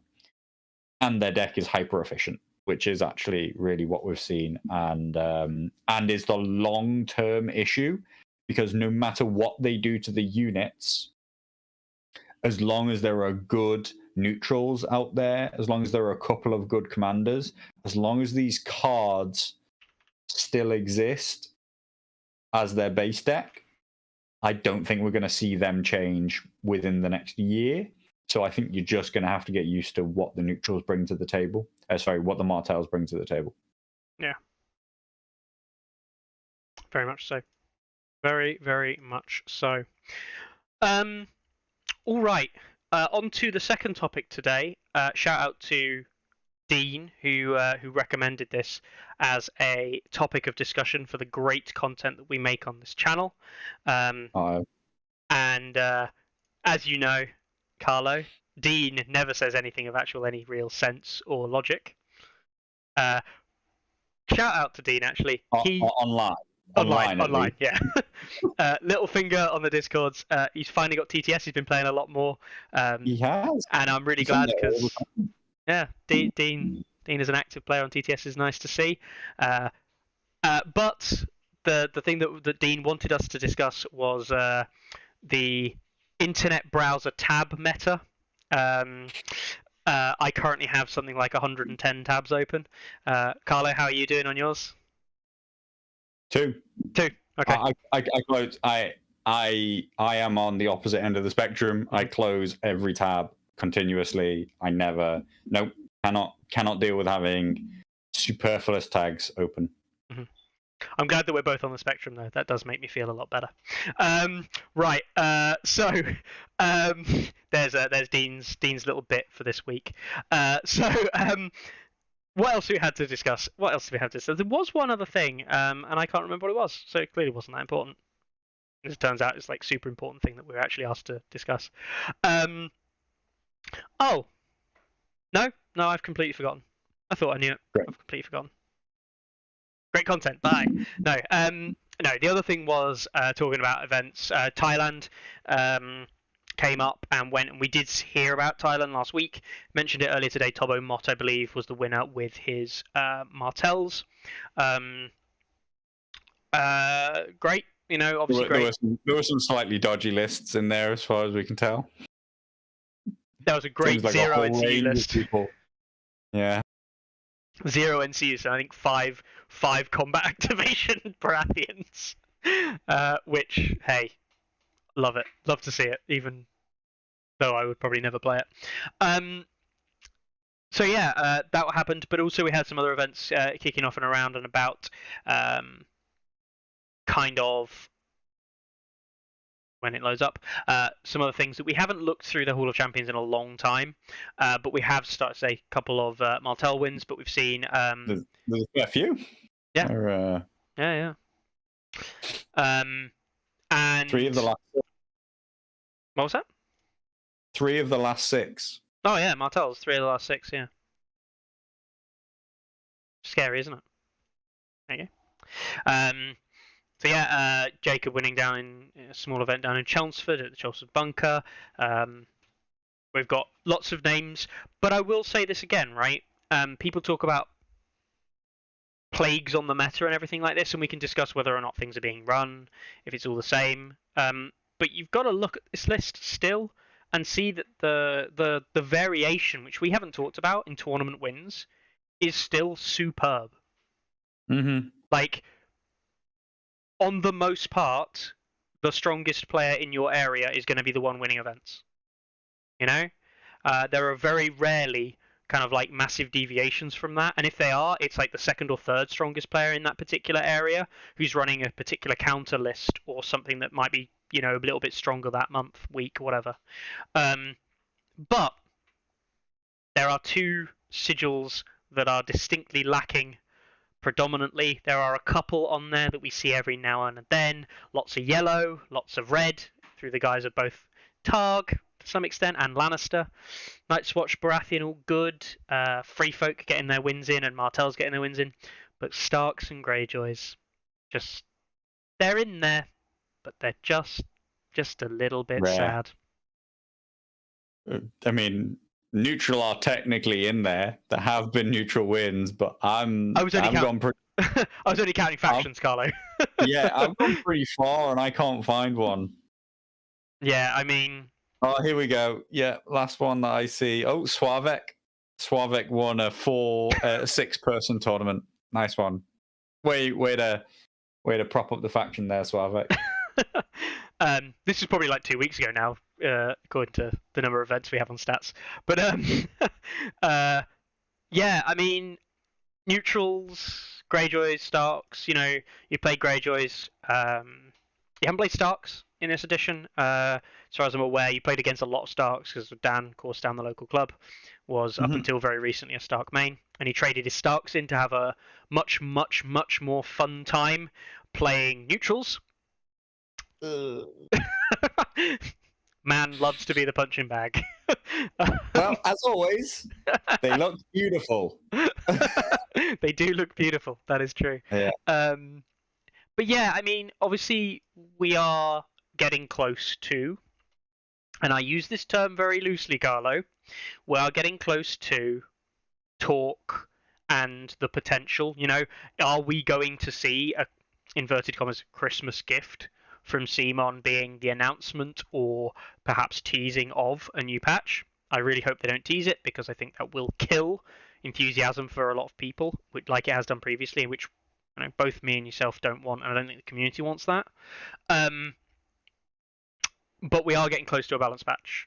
There are, you know, 2 outliers. I think at this point we can safely say there are 2 outliers in Starks and Greyjoys which are just not, you know, Great John Umber, Eddard for Stark are okay, but they can't regularly punch out with the big dogs. And then there is a lot of stuff that just doesn't kick about with the big dogs at all. The issue there is that, like, Great John and Eddard, they're kind of performing above the rest of the Stark pack in the same way that Mance and Varamir perform above the rest of the Free Folk, and the way that Doran and Harmonola perform above the rest of the Martells, and the way like Kevin and Adam are like above, when most other factions, when they have a couple of high performing commanders, those high performing commanders are high rated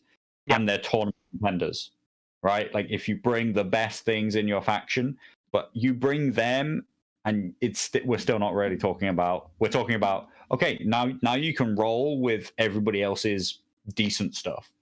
You don't only beat like terrible commanders. You can play against lots of stuff, and if you're just the better player, you can win this game. But those factions, they got no individual standout commanders that are real tournament threats. And we would like loads and loads and loads of commanders to be tournament threats, but like we have to accept the reality that there's always going to be 2, 3. Maybe Lannisters are actually doing quite well at the moment. You know, people consider Roose Lannisters, people consider Tyrion Lannisters, people consider Kevin and Adam. You know, like maybe Adam like went off the boil a bit. Like he never really amounted to what people talked about. But like they already had some, and then they got some more. Right, so like Lannisters are probably where we want them to be. I think that Bearded Lynx made an interesting comment, which is something that I hadn't actually, I genuinely hadn't really thought about loads, which is our best bet going forward that Martells aren't dominant if the expected reduction in power level comes to Mance, is that some other things get buffed, right? Like Yeah. in the past, they've done really well to bring up some low performers. The thing is that they're going to have to create some new high performers, which isn't necessarily positive for the game. What would you change about Greyjoys and Starks? Yeah, I guess that's a whole long topic, isn't it, Ilya?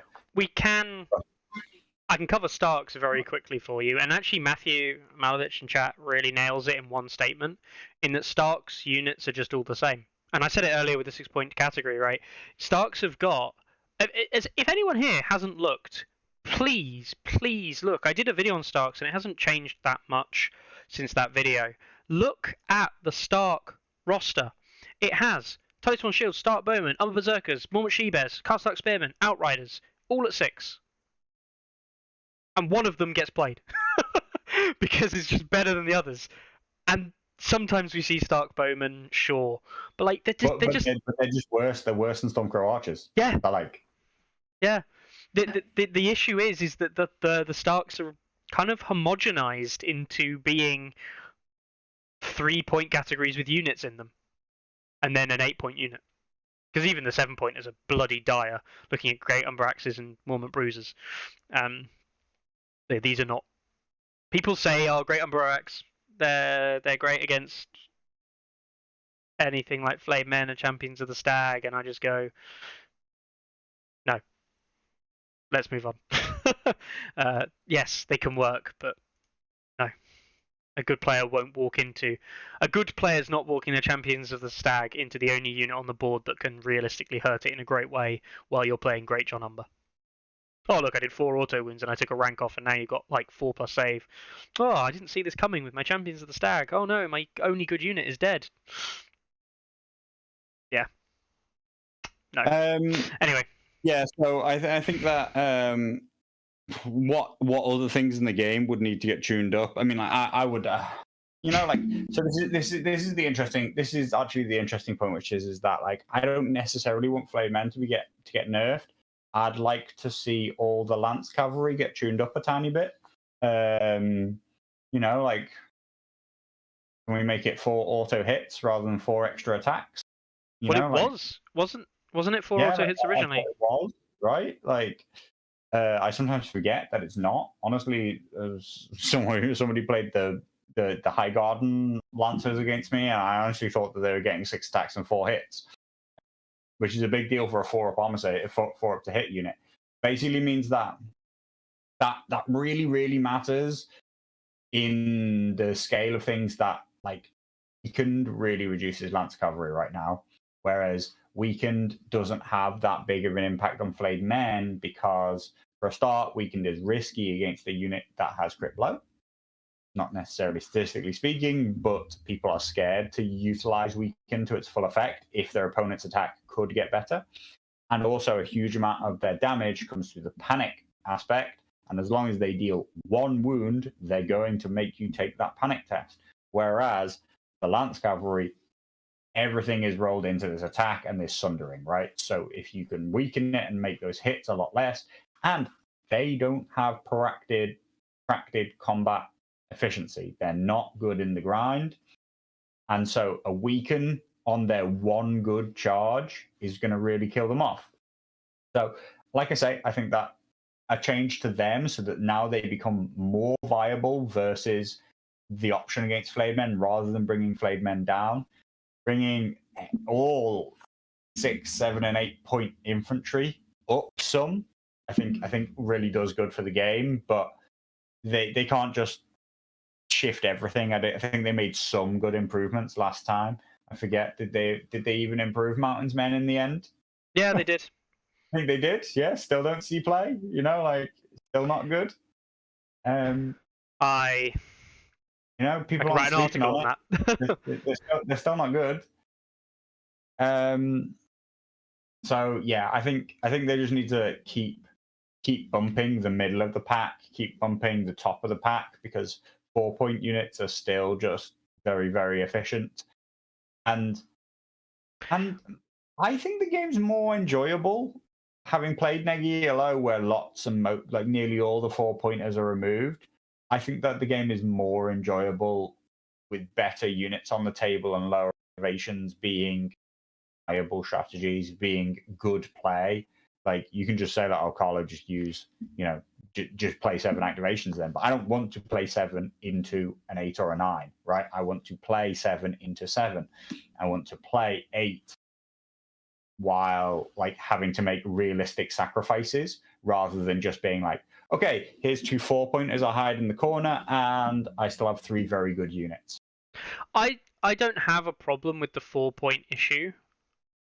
I just think that we talked about it before. The granularity, if you will, is too extreme between 4 and 8.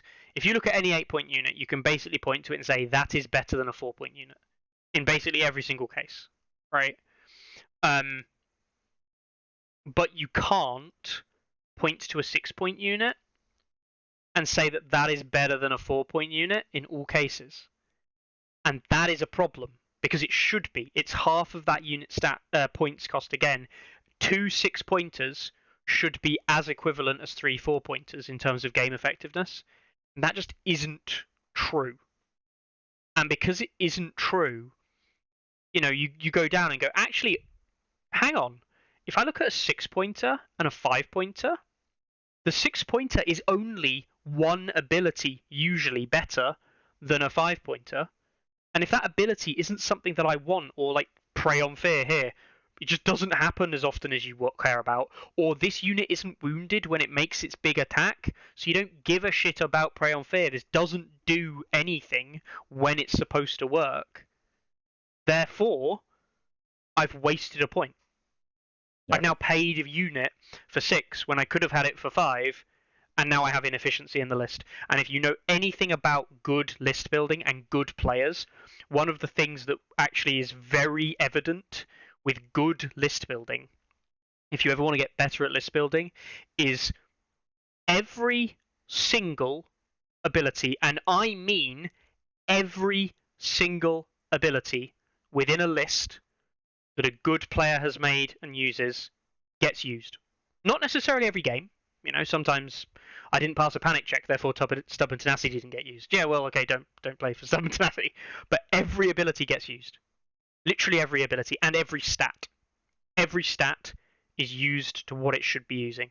And that's actually what we talk about, and I realise when we talk about like list efficiency and action efficiency, is that players, I like to think like myself, like Jacob, like Carlo, we're using units to do what they can do well, regardless of what actually might be the game plan or the overall strategy. And if anything, Carlo yesterday in his game against Duan proved that, in that he said, my pikemen charge well. So I'm going to charge a unit that can shoot me, because this is what I do well. And he did it, and it paid out massively for him in the long run. He used an ability. Relatively short run, actually. Yeah, it was quite short after that. But that's the point, right? You use abilities for what they are used for. And if you're not using an ability on something you've paid for, you have to question, why did you use it? If you do not use Prey on Fear once and you've lost your House Clegane Mountain's Men, then that ability was pointless. You did nothing with it. It's bad. And that for me really is where a lot of this sits. The very best thing you can do to get better is not forget your abilities. Yeah. And not forget your cards. Like, yeah, don't don't forget your triggers. Don't forget your unit abilities. Like sometimes I'm like, God, why is this XYZ just terrible? And then I realize like I've been using a commander and I just forgot what his second ability was and just never used it. Like sometimes if you play a lot, you're taking a massive loss there if you're not using abilities that you paid for. Like these are abilities that you would go out and pay points for, and then you've got them and you don't use them, then that's going to be a real problem. Back to the topic of I think the Greyjoys particularly could do with the deck boost. Yeah, I think a lot of their cards are situational. I think that Baratheons showed what wonders like changing 2 cards can do, right? Like changing 2 cards in the deck can have huge ramifications to how the deck will, how the faction will play out. Yes, some other things got changed. Champions of Stag also got a bit of a buff. You know, some other things went along with that, but Starks, they also got 2 improvements, and that did bring them up for a while, but people really got used to them, and no, they weren't really enough. Well, Starks could do with 2 more cards being enhanced, maybe, and Greyjoys I think could do with, and they don't just have to be made better. I think although the Stark ones, they lost their negatives effectively, right? Yeah. The Baratheon ones, they were like almost totally reworked, and that was very significant, I felt, to the way the faction went. Greyjoys ones, they don't need to just be like, oh, this card needs to be better. If there are cards that are not performing well, are very, very situational, then just change them for something more reliable, change them for maybe even something more thematic. Like, I do actually think that leaning the Baratheons way, way, way into token play was what made them a viable faction now. Gave them, even though they heavily, heavily loaded the after enemy attacks trigger, you know that when you attack Baratheon, something bad's coming back. Like, and that's an interesting place for that faction to exist. Yeah, I agree. And need us not be need us not to be the arbiters of history or anything like that, or the writers of history. The other thing that they got changed in Starks is what, Carlo? The other kind of card based, not unit based or anything like that. Did they change Greatjon's cards? They did change Greatjon's cards, and lo and behold, he's now one of the better Stark commanders. You know, not every change will always be a good one. Not every change will be a buff that actually works. You know, there will sometimes be buffs or changes that don't necessarily improve the ability of something. But everything that gets improved tends to do better. What was the other thing that got improved, Carlo? Do you remember the other thing in Starks that got improved? This is not a card. This is actually a unit or NCU. An NCU. I forget. No, I used the same. I got 2 tokens. She used to have 1. Did she? Jesus Yes. Christ, God, that's rough. Yeah, okay. Yeah, all right, fair enough. So that's a big improvement. Yeah, and I think Sansa did get improved as well. Maybe I can't remember if Sansa did. I think she got the 1 per time, once per game on activation twist as well, which has moved Sansa into this kind of like a bit more. She's still a zone replace, which means she's always not going to be as good as she thinks she'd be, and because she's getting a tactics deck card back, she's only as good as the tactics deck is, and as we know, the tactics deck is poor. Yeah. But Arya, that buff there was insanely good. You know, people leaving home without Arya nowadays is rare. And she was already good. So yeah, like this is what we're talking about. We're talking about minor changes here and there, buffing little things here and there. It doesn't take much to do it, but it can be done. The problem seems to be that, you know, there are some things that need a light touch and some things that need a heavy touch. Units are a lot harder to do as well, because units, 1 point, and people in chat are being like, they need to change the point granularity. They need to change the point granularity. Yes, to some extent that would help. But, you know, but you know, that's a tired topic. Yeah, it's not going to happen. It's not even worth discussing because the entire community that I've ever interacted with, there are obviously elements of the community that I've never met, spoken to, never had any interactions with. Nobody that I've ever met has thought that 100 points wouldn't be better. But Simon don't believe it would be better. So, what are you going to do with that? Yeah. That's what you get there. That's very much it. Yeah. Yeah, I think there's a lot of stuff that I would give some TLC. There's a lot of stuff that I would love to see brought up a bit, but it doesn't have to be brought up much. Like it really doesn't, especially if you Yeah, know. and this comes back to the point that like all you have to do is like say, okay, so Arya goes from being completely mediocre to being very, very powerful just on the addition of one extra order. Now, if you use one or two of those orders badly in the game, then you're back to her being a bad NCU, right? So utilizing what you've bought or giving it an attachment a whole extra ability, which is worth half a point or a point, will skyrocket them from being terrible to being brilliant. And yet, if you forget to use that ability, then they're back to being terrible, right? So first port of call is always use the stuff that you have access to its full potential. But can you make Targ infantry not so terrible? No, they're done for. I don't know. Is Marston gonna have any impact? No, I haven't seen it.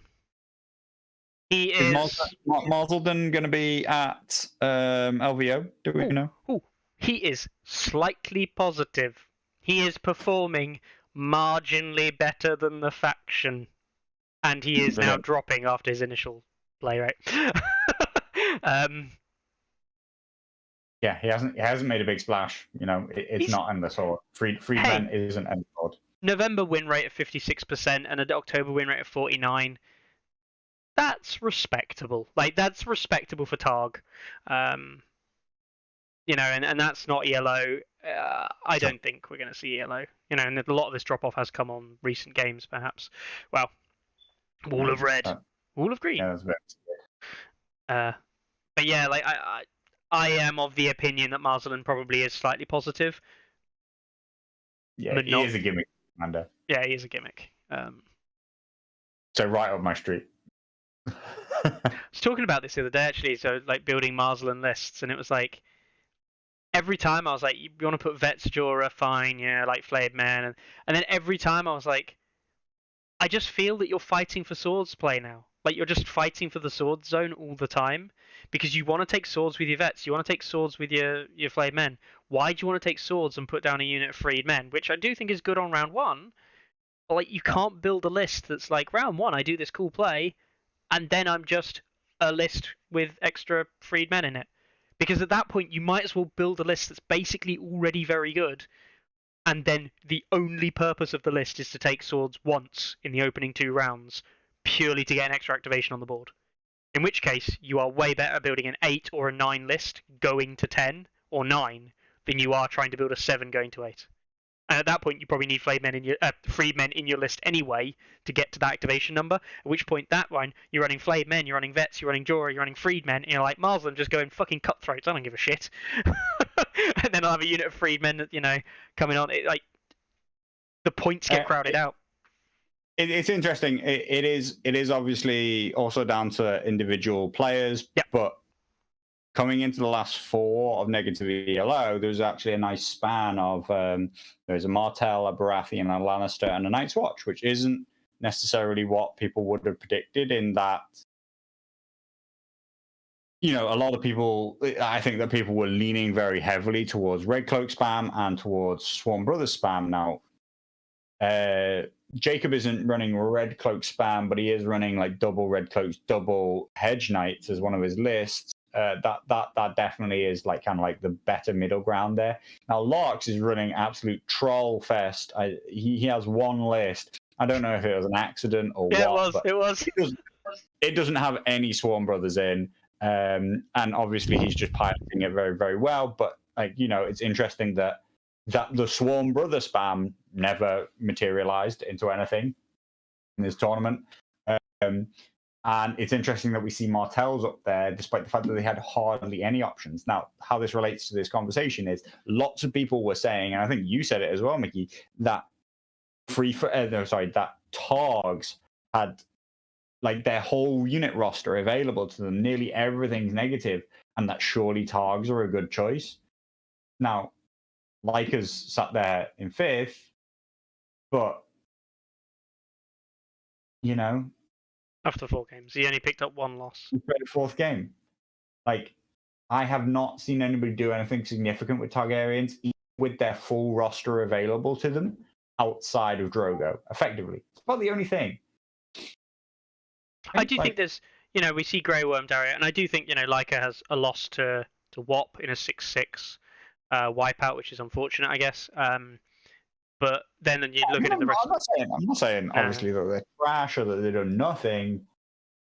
But overall, Targs did not materialize, and some people were like, kind of, and this relates to the idea that like everybody looked at it and thought, yeah, but all the Targ infantry is available. Like, you get your Unsullied, you get Freedmen, they got access to the only 3-point unit in the entire game, right? Like, most of the 4-pointers have been taken out, and yet Melisandre's not in, so it can't be Melisandre bombed. Othel's not in, so you can't be Otheled off the table. And yet, Targ infantry still can't seem to perform, and I genuinely can't put my finger on why they don't. They just don't.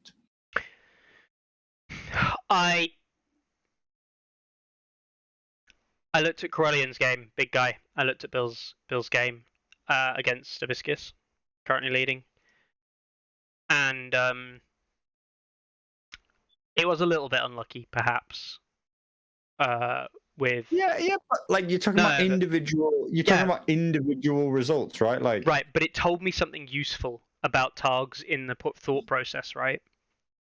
In that the whole purpose of Targs, not in that game, but specifically with like what Targs want to be, is that Targs, point for point, are not going to stand up to units that are equivalently pointed. Because other factions are going to... It's not actually the units themselves, but the support tools that the faction brings to the infantry units. Things like ours is the Fury for Baratheons is a very good example. Martell's, in this case, with Dune Tactics coming in to go, and your big attack, nerf it, and your token blade. Nice. Those kinds of things, all of those kinds of things. And no token play in the faction as a whole, practically. Yeah, exactly. All of those things together is what makes those infantry units not work. It's not the infantry units themselves. It's just they have no support mechanism. And with no support mechanism, you're fighting even like equivalently statted units where it's like, I can beat this unit in a one-on-one fight, but it's not a one-on-one fight because it's a one-on-one fight of unit versus unit and a deck of 20 cards versus a deck of 10 or a deck of 4. And that's not a fair fight. So what actually happens is, and what you're seeing, and what I was seeing from the game, and it was just a one-off game of 2 performances, but I thought about it a lot when I was trying to give him feedback and trying to talk to him about why what he did was wrong or what he could have done better.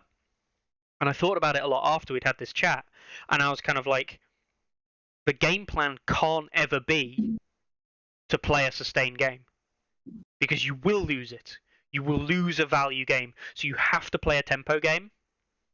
And a tempo game doesn't work if you don't have tempo pieces. So a tempo game requires cavalry. And all of a sudden you're like, you're playing an infantry list. You require cavalry for anything to work. It's going back to the deck, but it's not even that. It's the very core principle of you need to be making an advantage for yourself on rounds 1 and round 2 via maneuverability, maneuvering around the board, outmaneuvering your opponent, or you need to be making an advantage through destroying an enemy unit with combined single point pressure.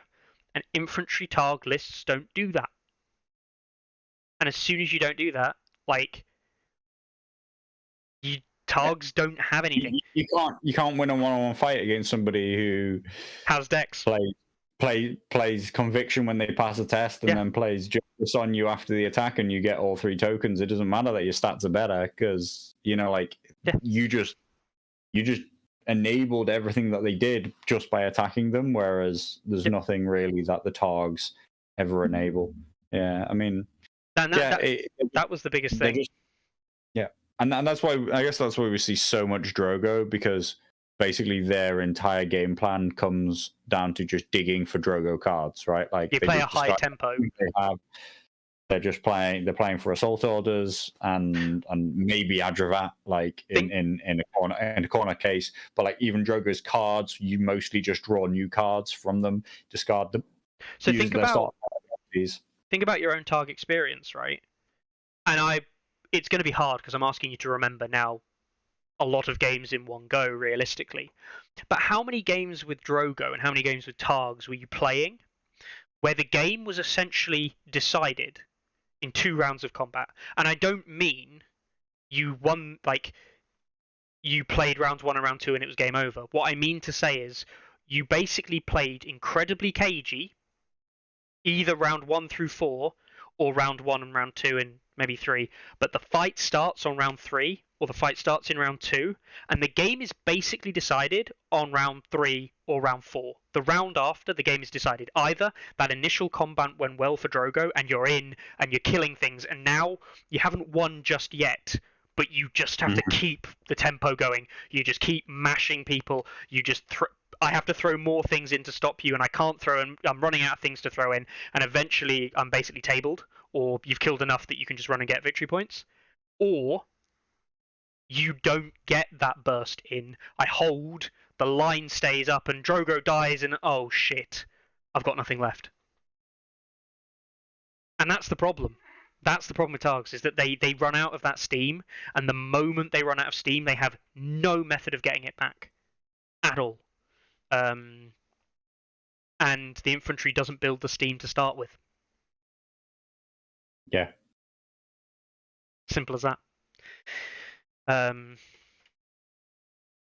I've played a lot of Targs now as well, and I played, I've played all the Targ combos out there in terms of the base commanders, and every single time playing the infantry commanders, it was the same thing. Just couldn't get anything going for me on the board if it wasn't cavalry doing it. There you go. Yeah. Targs will always suck. I talked to it with big guy with Carlo. Do you think massively?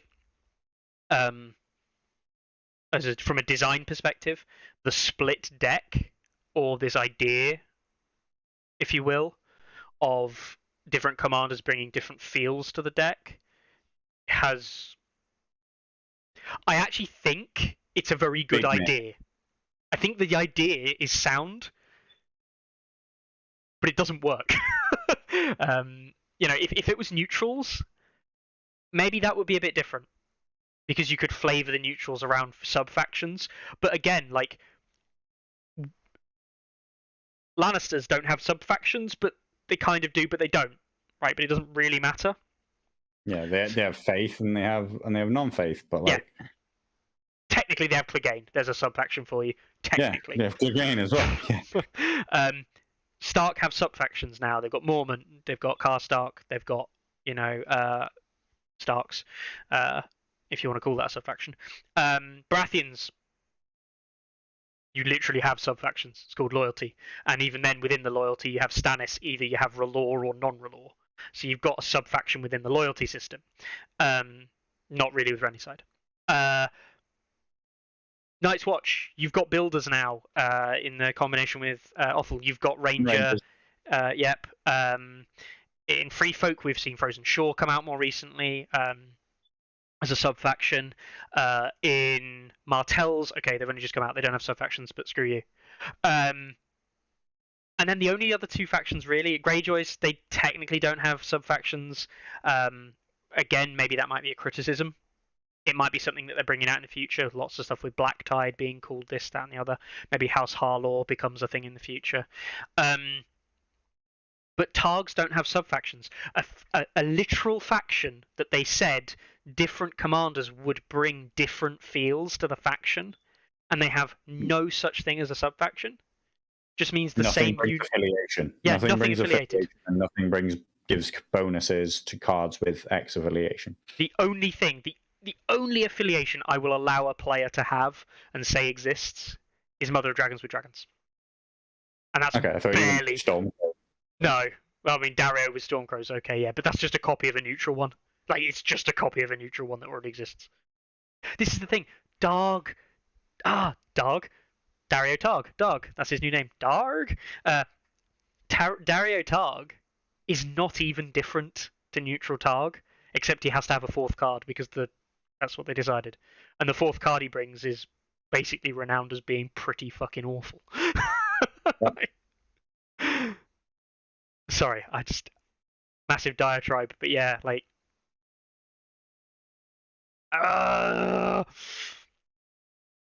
give them sub factions, an actual counterplay, an actual list building things. Or just continue to let them be one commander faction. I will say this. Yeah. Do you remember when Grey Worm at least gave a shit about Unsullied? No, not at all. In 1.6, this was back when Targs were absolutely dog trash, like worse than anything we've probably ever seen. In 1.6, Grey Worm used to give +2 morale, I think it was, or +2 extra healing to an Unsullied unit on one of his tactics cards. There you go. So somehow, in moving from 1.6 to the modern era, they managed to homogenize Targs. Oh well, maybe I forget what they're even called now. What, Targaryens? They're still called Targaryens, mate. Guys with the masks. Brazen Beasts. Brazen Beasts. Yeah. Maybe Brazen Beasts will give Targ Infantry a new look. Big doubt, but big doubt. Because unless they solve all of the above things, which is the deck doesn't help them, they don't have any token play, and they have no tempo. Unless it solves all of that, then yeah, you're still going to have the same problems. Yeah, there we go.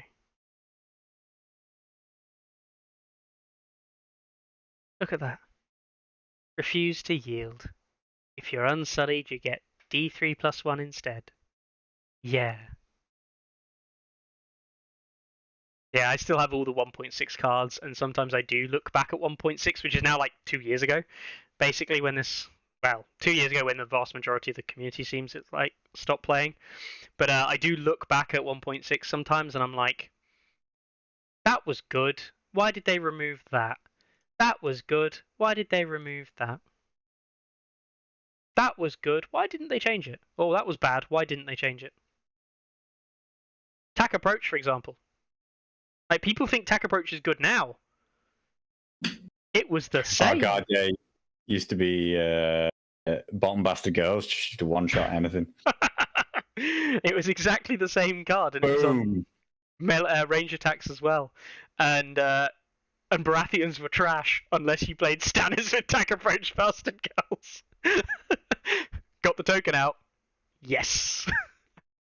Take 6 wounds because I attacked you and charged. Ah, those are the days. And yet, Will of the One True King was exactly the same. Fine, actually. Like, I think it's a fine card. There you go. Oh wow. I forgot that was a thing. Old Oath of Duty. Never suffers penalties to morale and may never become panicked. I'd just like to point out, Stannis was the best commander. An Oath of Duty back then, even with the +2 dice, was widely considered an absolute trash card. Which is nuts because it's a really good ability. It's because you had to have it in hand when a unit died was the problem, right? Like, so it's not like modern Oath of Duty. Like if that were a modern card where you play it and then you just hope that hope to lose or you just activate it when a unit dies, then it's crazy powerful. But yeah. Anyway, come on, we're going nowhere. We are going nowhere. We're reminiscing on Stag's Resilience memory lane. All right then. So, negative yellow tournament going well. Hope that goes into the last round. You're playing Larks, Hibiscus, and Jacob versus Larks, and then obviously winners playing winners. Going to the last couple of rounds. Hopefully see where that's going. who's been an unlucky son. It's the last round for all but the finalists. There's only a fifth round for the 2 unbeaten players. So. Cool. So I'll have to learn what the Martells actually do. You've done it today, right? The shit. That was the excuse we had. Well, that's what the eventual conclusion was. But yeah, let's have a look at what we've got coming up this week. Do you think today... Here's a question, Carlo. Do you think this week's going to be a quiet week, or do you think it's going to be a busy week? Because we were massively surprised by last week. Quiet, but like, I don't understand how anybody gets games in this close to Christmas. No. So, Werfel got a Song of Ice and Fire Tourney in Germany. Gelsenkirchen, right? The Underdog Obninsk Fun Open, which I'm guessing is in Obninsk in Russia. We've got a event happening in Barcelona in Spain. We have an event happening in Kyiv, Ukraine. Awesome. We have an event happening in Warsaw, Poland. Good stuff. Poznan, Poland. Good stuff. Polish, just... Do the Polish have holidays? No, I'm not convinced they do. We've got Winters coming back to Old Mountain in Tennessee, US, in Johnson City, which is great to see. Maryland in Glen Burnie, Maryland, USA as well. A 32-player event. I'm going to see how many players they've got signed up. Oh, none. Sadness. So hopefully that one. I want to see. I'll be interested to see if there is a large turnout for that event on that way. Because if there's a 32-player event in Maryland, that's pretty big in the US. Pretty big. 'Tis the season. Clash of Kings in Akron, Ohio. Yes, I know that Stefan Stovetop is going to be there, I imagine. And I believe that Bob is going. Bob been playing a lot less now that he's had some great news with his adoption / fostering process. For those of you who were following Adopticon, he has gone through the process and all that. I won't give any details or anything because I don't know how much he wants sharing. But he has he is now in charge of a little human being. So that's a good outcome, isn't it? Everyone clap.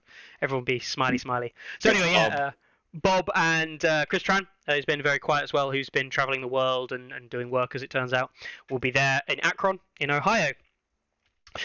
We've got a deceptively limited knowledge event here happening in Castelldefels in Spain as well.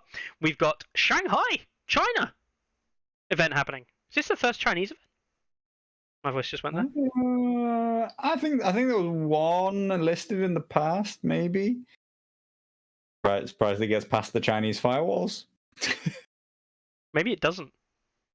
No. People are Groblin. He does. I know that Groblin writes a lot of the Chinese articles from across there that we sometimes see crop up. They all signed up today as well. I genuinely didn't even know that we had any Chinese people signed up to the site. There you go. I'm well happy with that because it's a new community, and new communities playing the game is always good. Why did people convince me to get rid of the map? We could have seen this guy pop up over in China, and I would have been like, "Whoa, mind blown." That's huge. Yeah. Obviously, absolutely huge. Connecting with the Chinese scene, and I know he does. They play quite a lot over there, so that'd be great to see. We've got an event happening in unpronounceable place for myself. I'm sorry. In Poland, we've got Lublin in Poland, as well on the Sunday. We've got Reclaw in Poland. What the hell? Poland, man. Russia. Another one in Russia on the Sunday. One in Gdansk on Sunday. One in Poznan. Oh, that's Wednesday. Jesus Christ. Bring back the map, says Luke. I agree, Luke. Bring back the map. 1, 2, 3, 4, 5, 6, 7, 8, 9, 10, 11, 12, 13, 14, 15, 16 events. Yet again. 16 events, of which I'm 99% sure 8 of those are in Poland. So, yeah, still holding up very big numbers. It's great to see.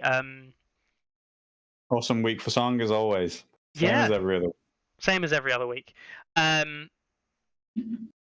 I don't know how useful this part of the show is for people. please let us know how much you care about where these communities are. I like it because I actually get to look at where the communities are and where people are playing games. If there's any particular events that draw my fancy for the upcoming week that I might want to follow on the site, that I won in Akron, for example, in Ohio, I might load that one up and watch that one as it progresses throughout the Saturday, Sunday, just because I can watch players that I know, players that I speak to a lot, and see how they do. I was following, for example, Chelmsford Bunker along yesterday, watching Jacob march through the likes of Tom Tyler and other players to his eventual victory. So yeah, I enjoy it. I think I do it for myself. So yeah, if this is useful for you, let me know. If it's not useful for you and you don't care, also let me know. And if you like Carlo, don't let me know. No one wants to know. Carlo might want to know. He's feeling sick. I don't need to know. All right then. Actually, Stove's saying that he might be able to stream as well, which is fantastic. All right, and then I guess the only other big event we've really got looking forward to is LVO, which I know has been. It's filled out once already. They got some extra slots, and it's filled out again. There's also a massive event happening, a big event in Rocket City in Alabama, Madison, at the start of next year. So do check that one out in January. And yeah, some big ones happening in France, and obviously going into the new year, we're going to get LVO in the US in later January, which we'll talk about much closer than time, and of course the big team tournament happening in Spain at the start of next year as well. I really hope that everyone's events go really well. I hope that players around the world enjoy themselves. I really hope that if you sign up to an event, or you don't know if there's an event near you, do check this one out and ask the community. In the last couple of weeks, we've had community members springing up all over the place. A group that's recently picked up a game in Ohio, for example, and it actually works out. It's incredible. I think they're between Cleveland and Indiana as well. So it's like conjoining what is already quite a popular strip of gamers together. That's great to see, and other gamers from around the country as well. We'll be back next week, and we'll be back with a special guest. I believe that Timu is going to be joining us, and in his own words, he is going to make some slides for us. Yeah, a whole slideshow. A whole slideshow from Timu. He's going to be discussing how he's doing over in Finland, and how his community is going on and what they're currently doing, and hopefully give some people some cool stuff to look forward to.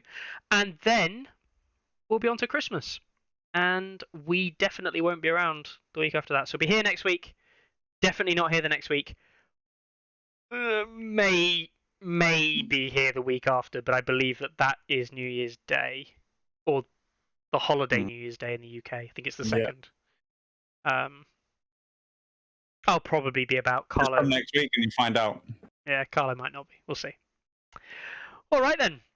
Yeah, maybe he is Hobbs. Maybe he'll just randomly appear and the update will drop. Answer to everyone's community issues. Invite Timu on the show. All right then. We will see you next week with Timu. Any final words from yourself, Carlo? No. Bye-bye. See you later, guys. Ready? Aim! There's too many! Anyone see my mammoth? Stumpy!